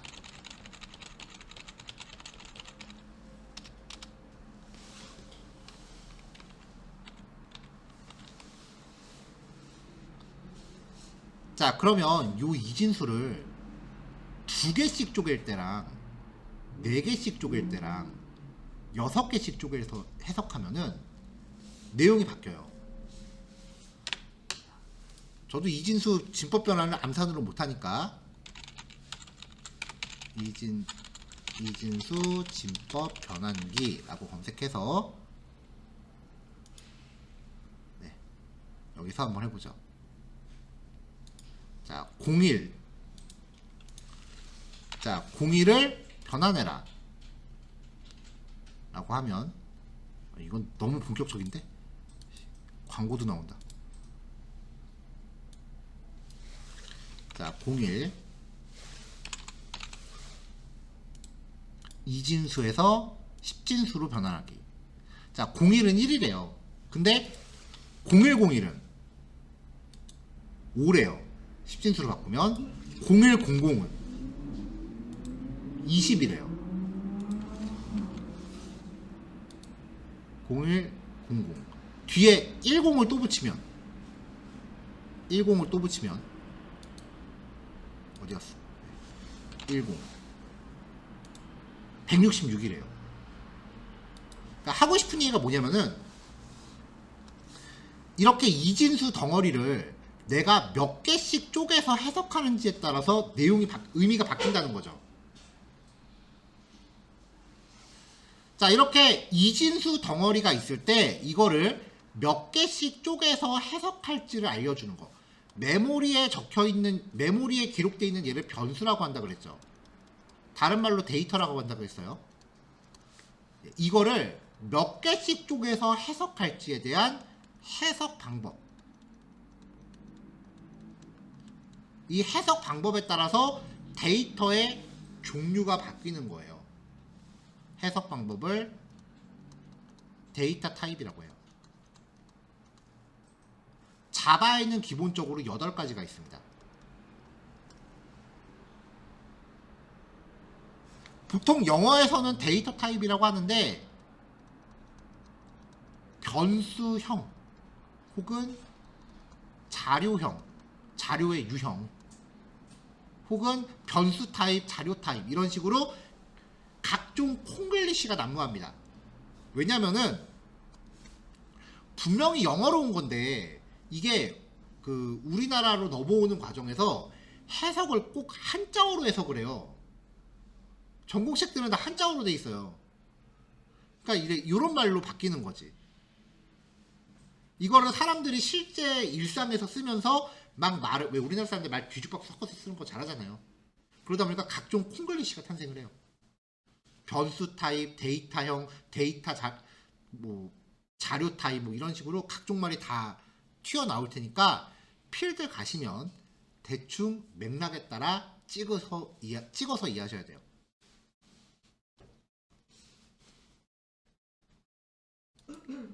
자, 이진수를 몇 개씩 쪼개는가에 따라서 값의 범위가 달라졌었죠. 아까 값의 크기가. 자, 그래서 기본적으로 8개입니다. 바이트 크기는 1바이트입니다. 얘는 이진수 8개로 구성되는 애죠. 마이너스 128부터 127까지의 범위를 가져요. 10진수로 치면 표현할 수 있는 범위가 이건 거예요. 쇼트는 바이트보다 더 큰 범위예요. 2바이트니까 이진수 8개랑 이진수 16개잖아요. 그렇죠? 인트 4바이트, 롱 8바이트. 그러니까 바이트, 쇼트, 인트, 롱은요. 공통점은 전부 정수를 표현해요. 그리고 이렇게 갈수록 표현할 수 있는 값의 범위가 점점 커져요. 얘네가 대표적인 정수형. 쇼트하고 더블 실수 타입입니다. 4바이트와 8바이트. 실수 타입은 소수점을 얼마나 더 많이 표현할 수 있는가로 따지고요. 불린 얘는요. 참이나 거짓밖에 표현을 못해요. true나 false. 그 명제라는 단어 혹시 기억하세요? 그 단어하고 연관 있는 형태고요. 차는 한 글자예요. 아까 문자열은 쌍따옴표로 감싸야 된다고 했잖아요. 얘는 헛따옴표예요. 딱 한 글자밖에 표현을 못해요. 자, 이 중에 그냥 100이라고 넣으면은 4개 중에 뭘까요?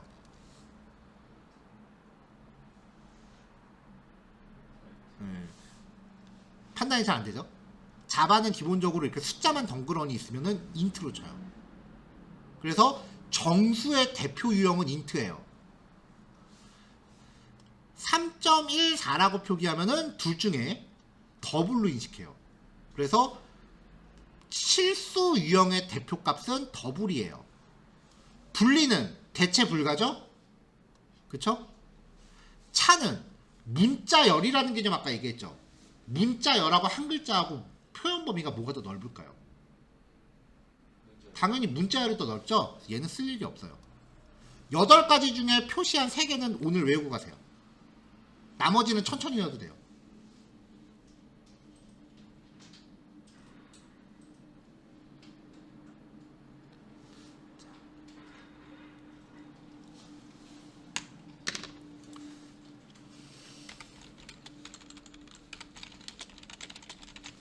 자, 보통 일반적인 책이나 인터넷에서 검색을 하면요.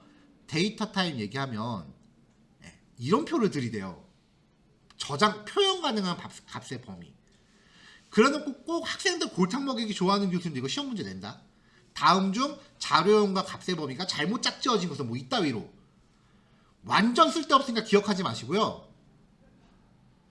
자, 마이너스 128부터 127. 쇼트는 마이너스 32,768에서 32,767. 인트는 더 넓고 롱은 어마무시한 숫자를 표현해요.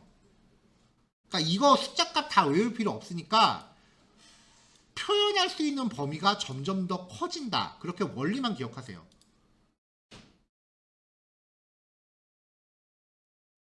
자, 여기까지 해서 이제 변수 개념에 대해서 설명했습니다. 시간 조금 오버됐네요. 자, 잠시 쉬었다가요. 그 다음에 코드로 변수라는 거 쓰는 과정 직접 한번 살펴볼게요. 자, 36분이니까 45분쯤에 만납시다. 5분 더 씁시다. 50분에 만나요.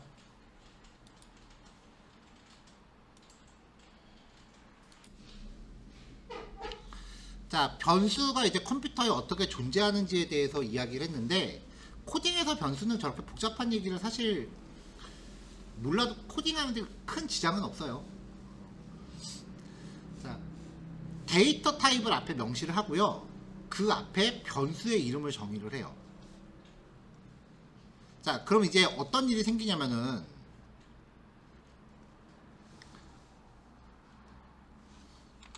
자, 코딩에서 int num 이라고 코딩을 하면, 자, int는 4바이트의 크기를 차지해요. 자, 요거 한 칸당 1바이트로 치자 그랬죠. 그러면 컴퓨터가 이렇게 아무 공간에나 4바이트를 차지하고 거기에다가 num 이라는 이름표를 붙여요. 이거를 변수의 선언이라고 합니다.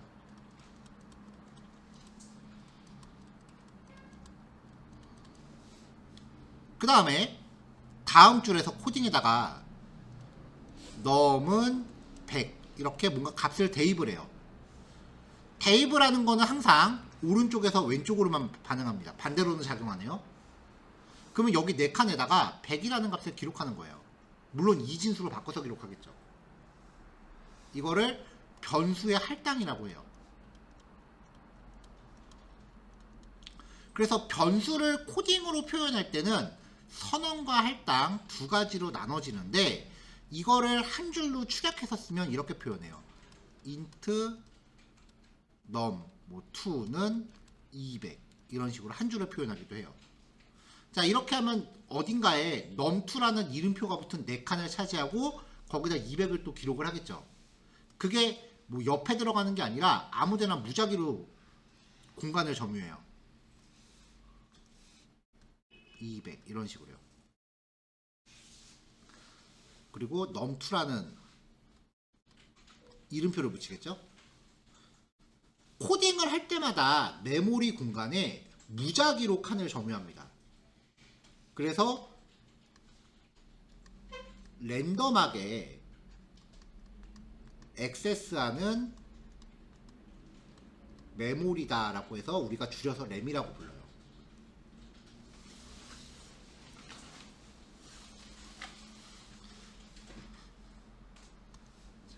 자, num에다가 100이라는 값을 넣는데 그 밑에서 num은 500이라고 하면은 기존에 여기 들어있던 값을 지워버리고 여기 500이라고 다시 값을 쓰는 거예요.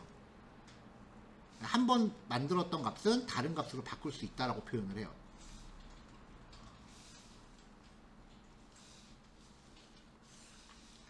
자, 그래서 int num 이렇게 하면은 이게 변수의 선언이에요. 자, 메모리에서 4바이트의 공간을 선점해서 num이라는 이름표를 적용해요. 값의 할당, 대입 연산자 equal을 사용해서 선언한 변수의 데이터를 저장. 항상 오른쪽에서 왼쪽. 자, 이렇게 일괄 처리할 수 있고요. 자, 같은 데이터 타입을 갖는 변수를 여러 개 만들 땐요, 이렇게 콤마로 나열하면 됩니다. 한 번에 여러 개의 칸을 만들어요. 자, 변수는 한 번 만들었던 변수는 다른 값으로 바꿀 수 있다. 여기까지 얘기했죠? 자, 그 다음에 x하고 y를 두 개를 만들어요. 그럼 램에다가 4바이트 되는 공간을 아무데나 이렇게 만들 거 아니에요. 여기에다가 x라고 이름 짓고 여기는 y라고 이름 짓고 xl이라고 생각하세요. 자, x에다 50을 넣어요. y에다가 x를 넣어요. 그럼 여기 저장되어 있는 값을 여기다 똑같이 복사하는 거예요. 여기 저장되어 있는 값을 여기다 복사하는 거예요. 이런 식으로 다른 변수의 값을 복사할 수 있습니다. 새로운 z라는 애를 선언하면서 y 값을 복사해라. 이렇게 해도 되겠죠. 자, 자, 변수 이름 규칙은 아까 얘기했었던 클래스랑 동일해요. 자, 영어, 숫자, 언더바, 숫자 영어, 달러 기호도 쓸 수 있는데 관례상 달러는 잘 안 쓰고요. 첫 글자 숫자가 안 되고 예하고 못 쓰고 첫 글자는 대부분 소문자로 시작하고요.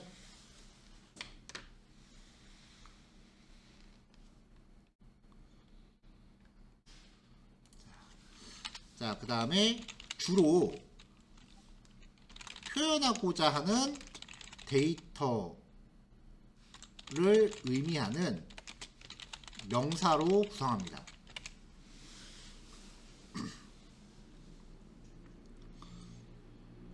자, 밑에 줄은 의미 없으니까 빼도록 할게요.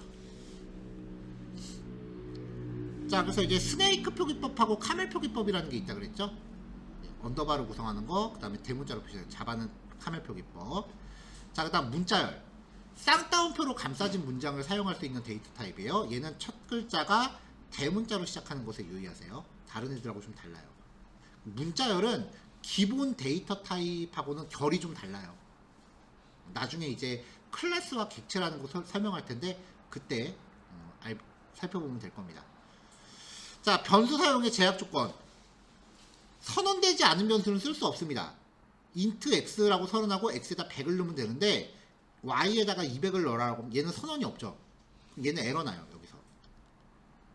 왜냐면 메모리 공간을 점유하지도 않았는데 값을 기록할 수는 없잖아요. 선언된 변수를 중복 선언할 수 없습니다. 왜냐면 메모리가 점유되고 있는 상태에서 거기다 또 다른 걸 점유시킬 수는 없어요.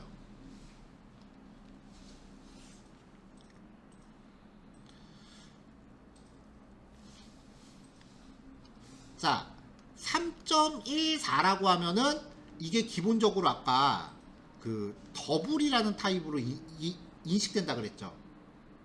그래서 3.14를 강제로 플루트로 설정을 하기 위해서는 뒤에다가 플루트를 명시하는 f라는 단어를 붙여야 돼요. 이건 대소문자 안 가려요.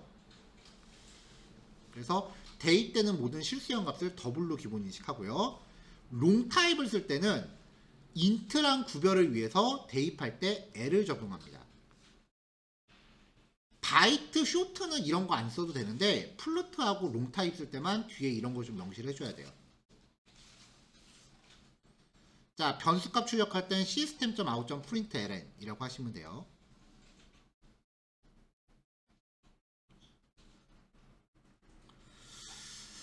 자, 그래서 이제 변수 활용 예제인데요. 실습 코드는 이게 배포되는 파일에 같이 있을 테니까 요거대로 이제 파일 추가하시고 이제 진행하시면 됩니다.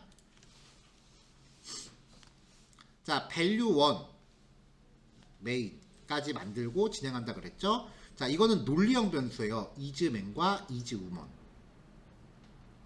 자, 불린. 자, 논리형은 참이나 거짓밖에 안 돼요.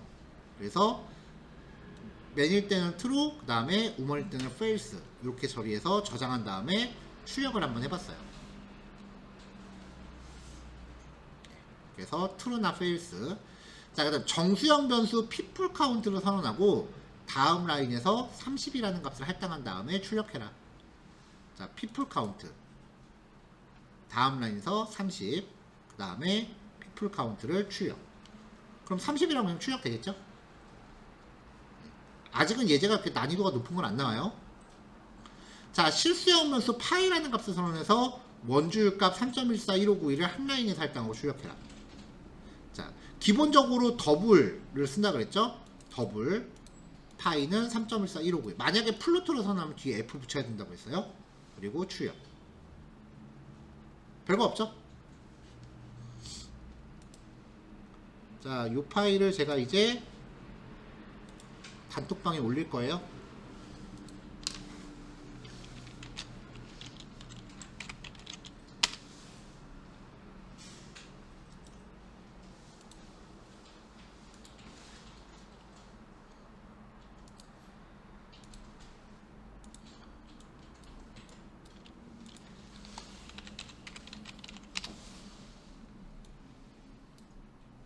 자, PDF 파일 올렸으니까 여기에 있는 항목들 각자 생성한 프로젝트에 추가하시고 src 폴더에다 파일 넣으면 되죠. app.java라고 되어 있는 거는 이제 버리셔도 돼요. 그래서 여기 새 파일 넣어서 뭐 value 원점 자바 이렇게 만들고 public static void main 자 이렇게 파일 추가하고 자, 글자를 좀 키울게요. 자, 파일 추가하고 그 다음에 여기서 첫 번째부터 요 실습 코드를 재현하시면 됩니다. 저는 지금 시간 관계상 그냥 복사 붙여넣기 해서 실행을 할게요. 자, 실행할 때는 F5키 누르면 된다 그랬죠? F5키 누르면 실행 결과가 밑에 이렇게 표시가 되고요. 만약에 뭐 오타 같은 게 나서 잘못되면은 거기에 빨간 줄 표시가 될 테니까 확인하시면 되고요. 자, PDF 파일 올려드렸으니까 각자 PDF 파일 참고하셔서 하시면 됩니다. 자, 지금 12시고요. 실습은 예제가 지금 3개니까 개당 5분씩 잡아서 15분 측정할게요. 그리고 10분 쉬었다가 하면은 12시 25분에 재개하겠습니다. 자, 이따 봅시다. 자, 다음 넘어가서 일단은 전교시에 작업하신 코드를요 EX345라고 붙여서 네이밍을 다시 했어요. 이름을 파일 이름을 변경하면은 클래스 이름도 바뀌어야 되죠. 앞에 EX01 뭐 이런 식으로 이제 이것도 순서대로 좀 정렬하려고 이렇게 넘버링을 좀 붙여서 할게요. 이게 나을 것 같아요.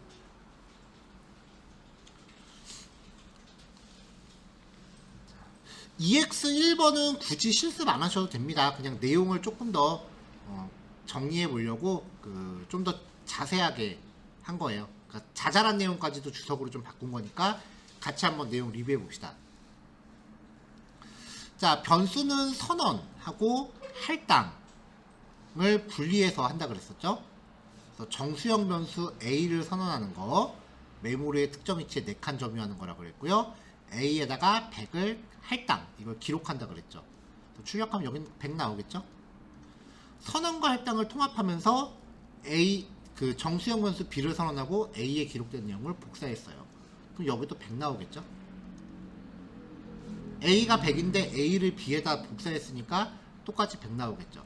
자, 더블 타입은 메모리 8칸을 점유를 해요. 잠시만요. 이게 8칸이 16칸을 했던 거 기억하는데 8칸이구나. 자, 더블 타입은 메모리에 8칸을 점유하고 소수점을 포함한 값을 지정하고요. 논리형 변수, 참이나 거짓을 저장하는 애라 그랬죠. 요거는 굳이 실습 안 해보셔도 되겠죠. 사실 EX2번도 마찬가지긴 해요. 아까 설명했었던 거 좀 더 자세하게 얘기하려고 해요. 자, 리터럴이라고 부르는 용어예요. 변수에 할당되기 위한 원초적인 형태예요. 그러니까 이런 식으로 변수를 정의하고 있으면 여기서 요 100이 리터럴이에요. 그러니까 이렇게 그냥 단순히 쓰여지는 값. 자, 리터럴을 변수에 대입하거나 직접 출력을 하는 거죠. 자, 얘는 그래서 100이라고 하는 리터럴을 출력을 하는 거죠. 이 비주얼 스튜디오 보시면은 여기에 X라고 이렇게 들어가 있는 경우 있죠. 이게 뭐냐면 우리가 fx는 x 플러스 1이라고 방정식을 만약에 세웠다고 쳐요. 여기에 f에다가 100을 줘라 라고 하면은 이게 1로 들어가서 수식이 100 더하기 1이 되는 거잖아요. 이때 앞에 여기다가 f에 x라는 변수 100입니다 라고 넣어주는 거예요. 근데 이게 직접 코딩할 때 적은 게 아니라 비주얼 스튜디오 코드가 그냥 요 값의 변수 이름은 x입니다 라고 그냥 지가 알아서 표시하는 거예요. 그러니까 타이핑할 때 요걸 같이 넣으시면 안 돼요. 그래서 이거는 비주얼 스튜디오 코드가 알아서 그냥 표시하는 거기 때문에 실제 제가 타이핑한 코드가 아니에요. 그래서 이미지로 보면은 이미지로 바꿀 때는 그게 x 콜론이 안 들어가 있어요. 그쵸? 그러니까 요거는 이제 그렇다라는 거 기억하시고요. 자, 정수의 리터럴은요. 정수의 리터럴은 변수의 데이터 타입에 따라 자동으로 식별이 돼요. 100이라고 하면은 int, 100이라고 넣으면은 더블에다 들어가면은 얘는 실수 타입이잖아요. 알아서 100.0으로 세팅이 돼요. 근데 실수값 같은 경우는 뒤에 데이터 타입의 첫 글자, 이걸 리터럴 문자라고 합니다. 리터럴 문자를 지정해서 구별해 줘야 돼요. 3.14F, 3.14D. 만약에 여기에 F를 지정하지 않으면 더블로 인식하기 때문에 더블을 플로트에 넣는다? 잘못된 대입이라서 에러가 나요. 여기서 3.14를 지워버리면 빨간 줄 표시되죠. 빨간 줄 갔을 때 거기다 마우스 살짝 올리면 에러 난 이유가 나와요. 타입 미스매치. 넘3과 3.14의 타입이 서로 다르기 때문에 대입할 수 없다는 뜻이에요.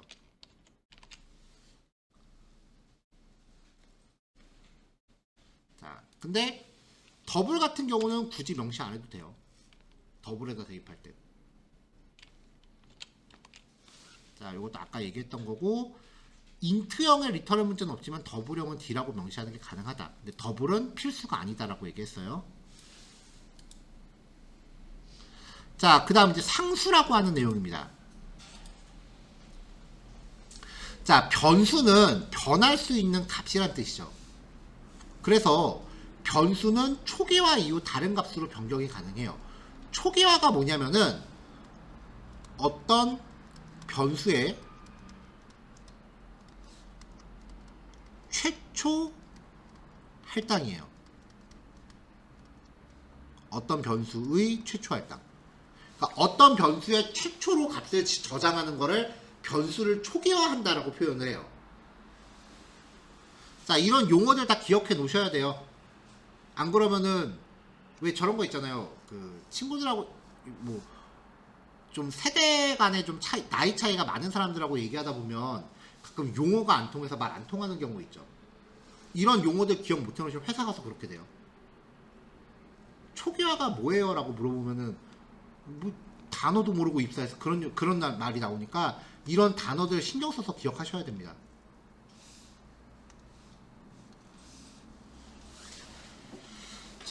자, 변수는 한번 값을 집어넣은 다음에 다른 값으로 바꾸는 게 얼마든지 되죠. 근데 상수는요, 초기화 이후에 값을 변경할 수 없는 형태예요.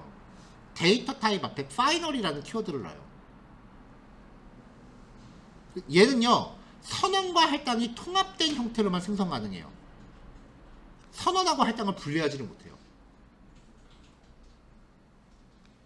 왜냐면은 이거를 분리해버리면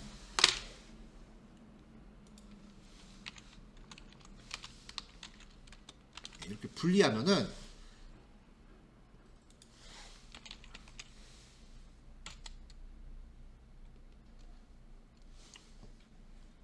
미안해. 요건 정정할게요. 요건 되네 또. 요즘은 되네요.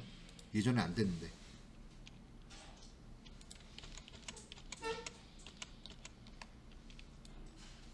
요 라인은 뺍시다.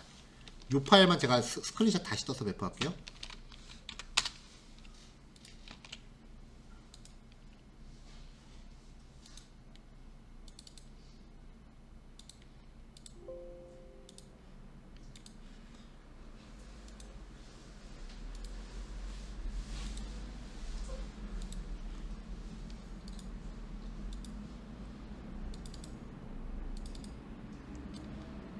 자, 6번째 파일만 다시 올려드렸어요.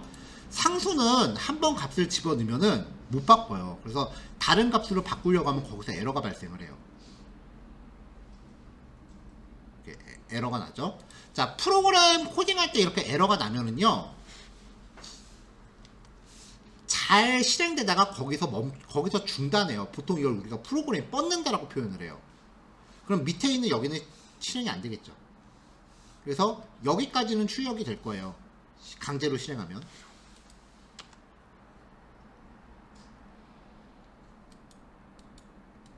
네. 컨티뉴 해서 계속하게 누르면은 아예 안 되는구나. 자바가 버전이 올라가면서 조금 이전하고 좀 달라진 부분이 좀 있네요. 어쨌건 에러가 나면은 실행이 안 됩니다. 그래서 상수라는 거를 만들 때는 이렇게 파이널이라는 이라고 표시하면 됩니다. 파이널이라고 하는 게 그 마지막이라는 뜻이잖아요. 그러니까 이번에 대입하는 값이 마지막이라는 뜻이에요.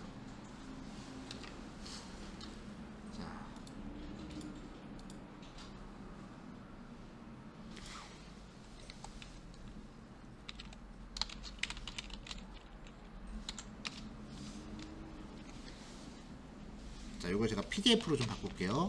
여러분들 드리고 제가 지워버렸네요.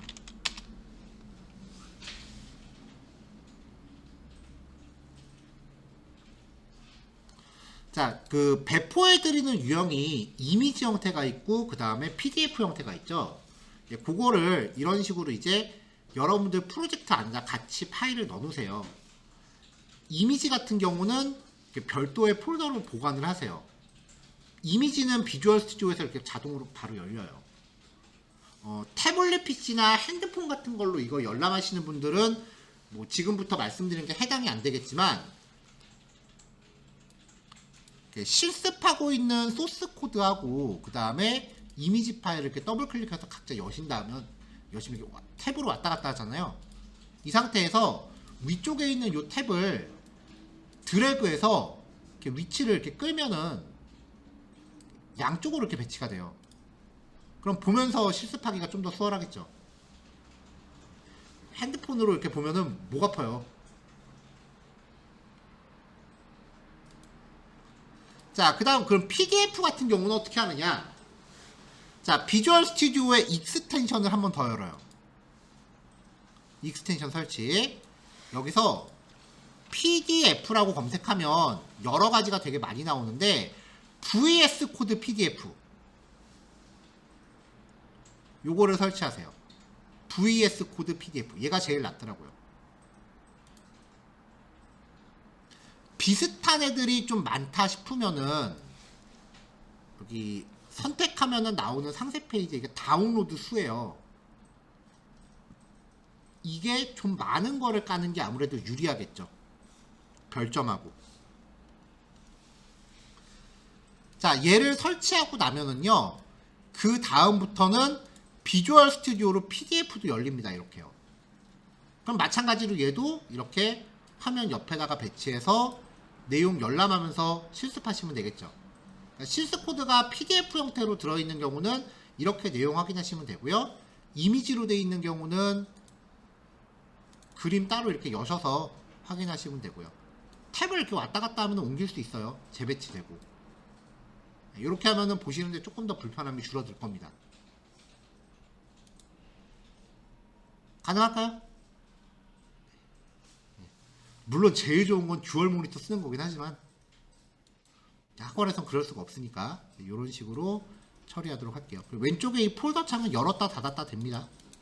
아이콘 눌러서.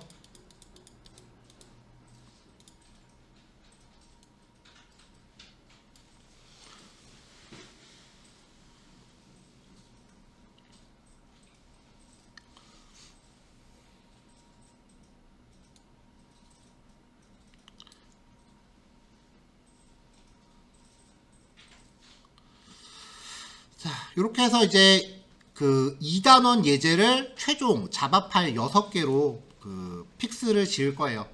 그래서 아까 1, 2, 3번 실습하신 게 EX345니까 네이밍 변경 해 놓으시고 1번, 2번, 6번까지도 그 완성을 해서 2단원을 마무리 하시면 되겠습니다.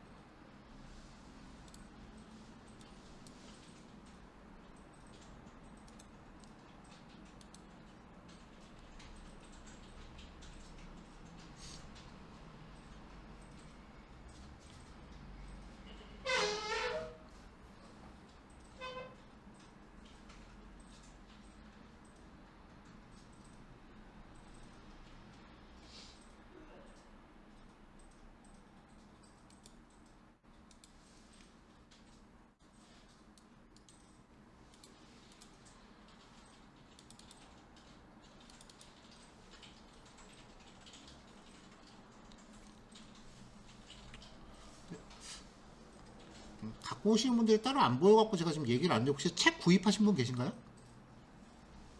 아, 한 분? 두 분?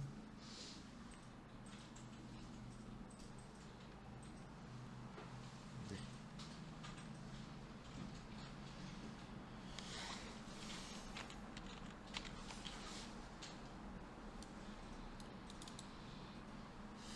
두 분밖에 안 계시니까 뭐 책을 광범위하게 직접적으로 이제 쓰기는 조금 애매하긴 하겠다. 자, 일단은 책 기준으로 보면요. 1단원은 어차피 뭐 개우니까 요거는 뭐 각자 읽어보시면 되는 걸 거고, 그 다음에 2단원은 설치하는 건데, 여기 보시면은 여기 자바 설치가 책에서는 어제 얘기했다시피 오라클 JDK를 깔고 있을 거예요. 근데 이거는 부분 유료화되어 있는 버전이기 때문에 쓰기에 좀 껄끄럽다 그랬죠. 그래서 우리는 이거를 오픈 JDK라는 걸로 바꿔서 설치를 했는데, 뭘 깔건 간에 수업 내용에 영향을 주는 건 아니라고 했습니다. 환경 변수 설정하는 건 똑같고요. 그 다음에 나중에 여러분들 낮에 수업 들으실 때 이클립스 배운다고, 이클립스로 배울 거라 그랬죠. 이클립스 궁금하시면 여기 있는 거 직접 보고 하시면 돼요. 근데 요거는 나중에 낮에 수업 들을 때 따로 아마 거기 선생님이 알려주실 테니까 우리는 다른 도구 하나 더 배워보자라는 취지로 제가 비주얼 스튜디오 코드를 쓰고 있고요. 주성문, 그 다음에 요거까지는 어느 책을 봐도 내용 똑같을 겁니다. 보기 좋은 코딩 방법, 요거는 그냥 이 사람 개우니까 읽어보시면 되고, 세 번째에서 변수, 자료형, 그 다음에 참조 자료형이라는 거는 제가 봤을 땐 지금은 좀 내용이 일러요. 그래서 얘는 제껴도 되고요. 상수와 리터럴 얘기했죠. 변수의 범위라는 것도 요거는 아직 봐서는 내용이 좀 일러요. 변수의 범위는. 그리고 형변환, 요거는 저는 이건 단어를 따로 하나 뺐어요. 그래서 형변환에 대해서 이야기를 할 거예요. 대체로 책에 있는 예제는 수업에서 최대한 차용을 할 거예요. 그래서 지금 EX 1번부터 6번까지를 나중에 책하고 비교하시면 한 40% 정도는 책 예제랑 좀 겹칠 거예요. 나머지는 제가 좀 더 보충을 한 예제고요.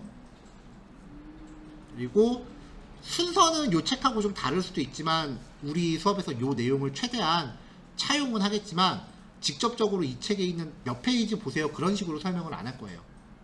왜냐면 책이 없으신 분들이 많기 때문에. 대신에 제가 책에서 오늘 내용 어디까지 체크하시면 됩니다라고 끝날 때 이렇게 한 번씩 짚어 드릴 테니까 복습 겸 한 주 동안 거기까지 해당하는 책을 좀 보시면은 내용 정리하는 데 도움이 좀 될 겁니다.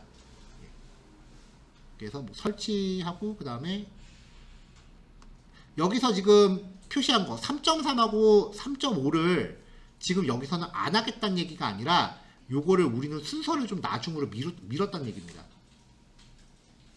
그렇게 해서 복습용으로 책을 좀 활용하시면 될 것 같아요. 아무래도 학원에서 이제 공식 교재니까 이제 요거를 말씀을 드리는 모양인데, 사실 저 개인적으로는 그래도 힘들게 학원까지 나왔으면은 그 강사가 갖고 있는 어떤 주관적인 생각을 좀 듣고 싶어서, 강의를 듣고 싶어서 나오는 건데, 제가 저 책을 그대로 읽어버리면 차라리 동영상 강의 보는 게 낫지 않을까요? 그래서 제가 제일 싫어하는 게 남이 쓴 책 그대로 읽는 거예요. 그래서 그냥 겹치는 내용들만 좀 체크해 드릴 테니까 각자 보충용으로 쓰시면 될 것 같아요. 아마 낮에 수업에서 이 책을 쓰지 않을까 싶긴 한데, 그것도 뭐 그쪽 강사님 재량이니까 뭐 제가 얘기할 부분은 아닌 것 같아요.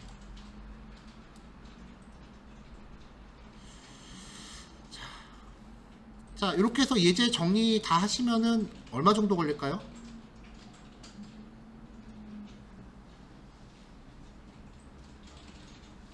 이거 하고서 끝나면 1시 10분? 그쯤 될 것 같은데, 그때 뭐 하나 시작하기 참 애매하다. 그쵸? 일단 이거 일단 좀 이따 봅시다. 자, 일단은 1시 10분쯤에 다시 모이는 걸로 할게요.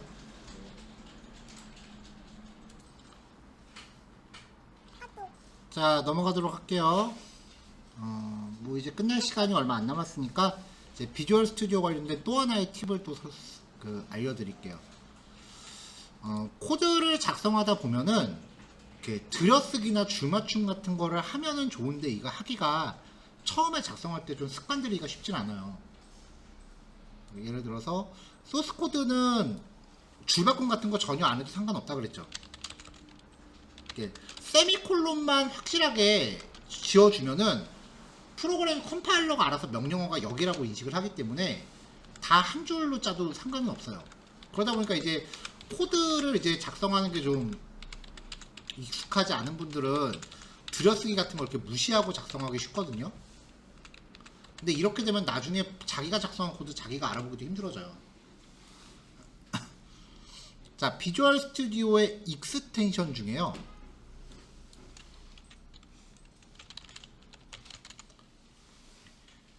프리티어라고 하는 애가 있어요. 여기서 파생되는 다른 애들이 되게 많긴 한데 이 프리티어 코드 포매터라는 애를 까시면 됩니다. 이 포맷이라고 하는 게 뭐냐면은 형식을 뜻해요. 근데 거기다가 ER을 붙였으니까 뭐뭐 하는 사람 보통 그런 식으로 해석하잖아요. 그러니까 형식을 맞춰주는 기능이란 뜻이에요. 자, 얘를 설치하시고 나면은요.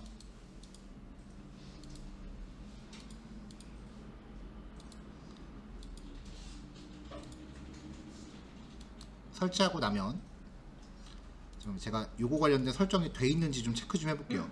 설정이 돼 있으면 설정을 지워야 되니까. 안 돼 있네. 자, 단축키 컨트롤 쉬프트 P를 또 누릅니다. 여기서 포맷이라고 검색하시면 문서 서식 포맷 도큐멘트라는 게 나와요. 이 명령어 중에 여기 이렇게 단축키가 표시되는 애들이 있어요. 요거는 요 단축키를 누르면 이 명령이 바로 직접 동작한다는 얘기예요. Shift Alt F죠. 요거를 선택하거나 아니면은 평상시에 Shift Alt F를 누르면 코드 정렬이랑 들여쓰기를 자동으로 해줘요. 이렇게. 그러니까 평상시에 요거만 여러 번 자주 눌러도 굉장히 많은 그 노가다 작업, 들여쓰기 같은 거 직접 탁 치고 스페이스 누르고 그런 거 좀 귀찮잖아요. 그런 들여쓰기 작업을 알아서 해줍니다.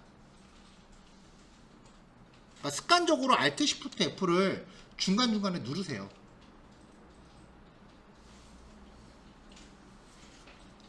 그것만으로도 여러분이 작업하는 내용에 도움을 굉장히 많이 받을 거예요.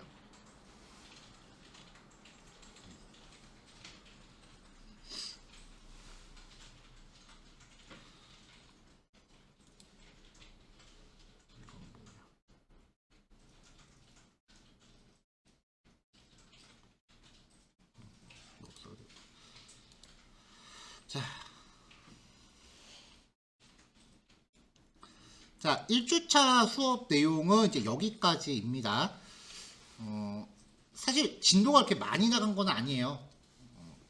왜냐면은 첫 주에는 제가 이론적으로 설명할 부분이 되게 많기 때문에 소스 코드 상으로 그렇게 막 복잡하거나 많은 내용이 들어가진 않았어요.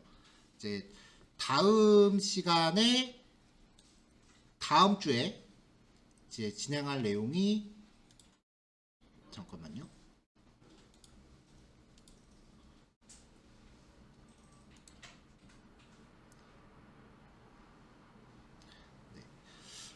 형변환이라는 주제, 그 다음에 입출력. 그러니까 키보드 지금은 변수 값을 이렇게 우리 값을 때려 박잖아요. 이렇게 이게 아니라 컴퓨터 키보드에서 입력한 값을 변수로 저장하는 거. 그리고 이제 연산자. 아마 토요일날 요 정도까지 할 것 같고요. 그 다음에 이제 조건문과 반복문이라는 주제. 그리고 배열. 요런 게 아마 다음 주 주제가 될 겁니다.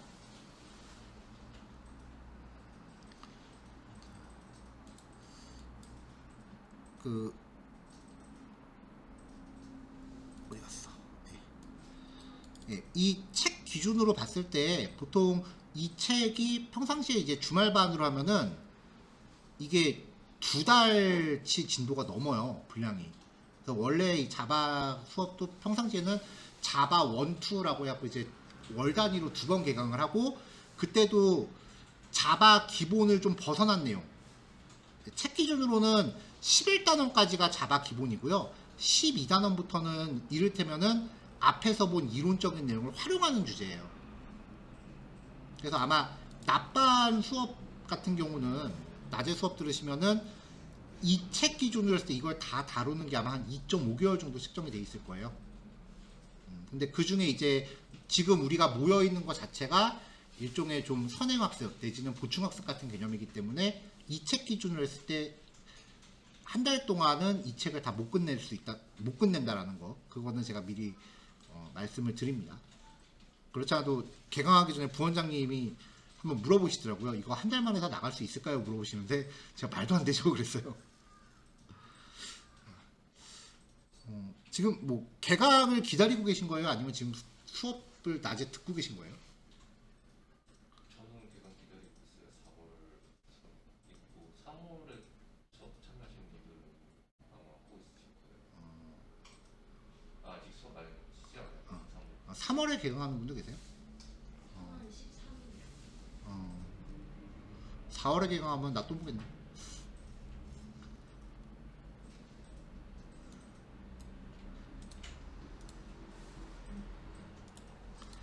자, 뭐 그렇게 진행이 될 겁니다. 자, 녹화는 이제 끌게요.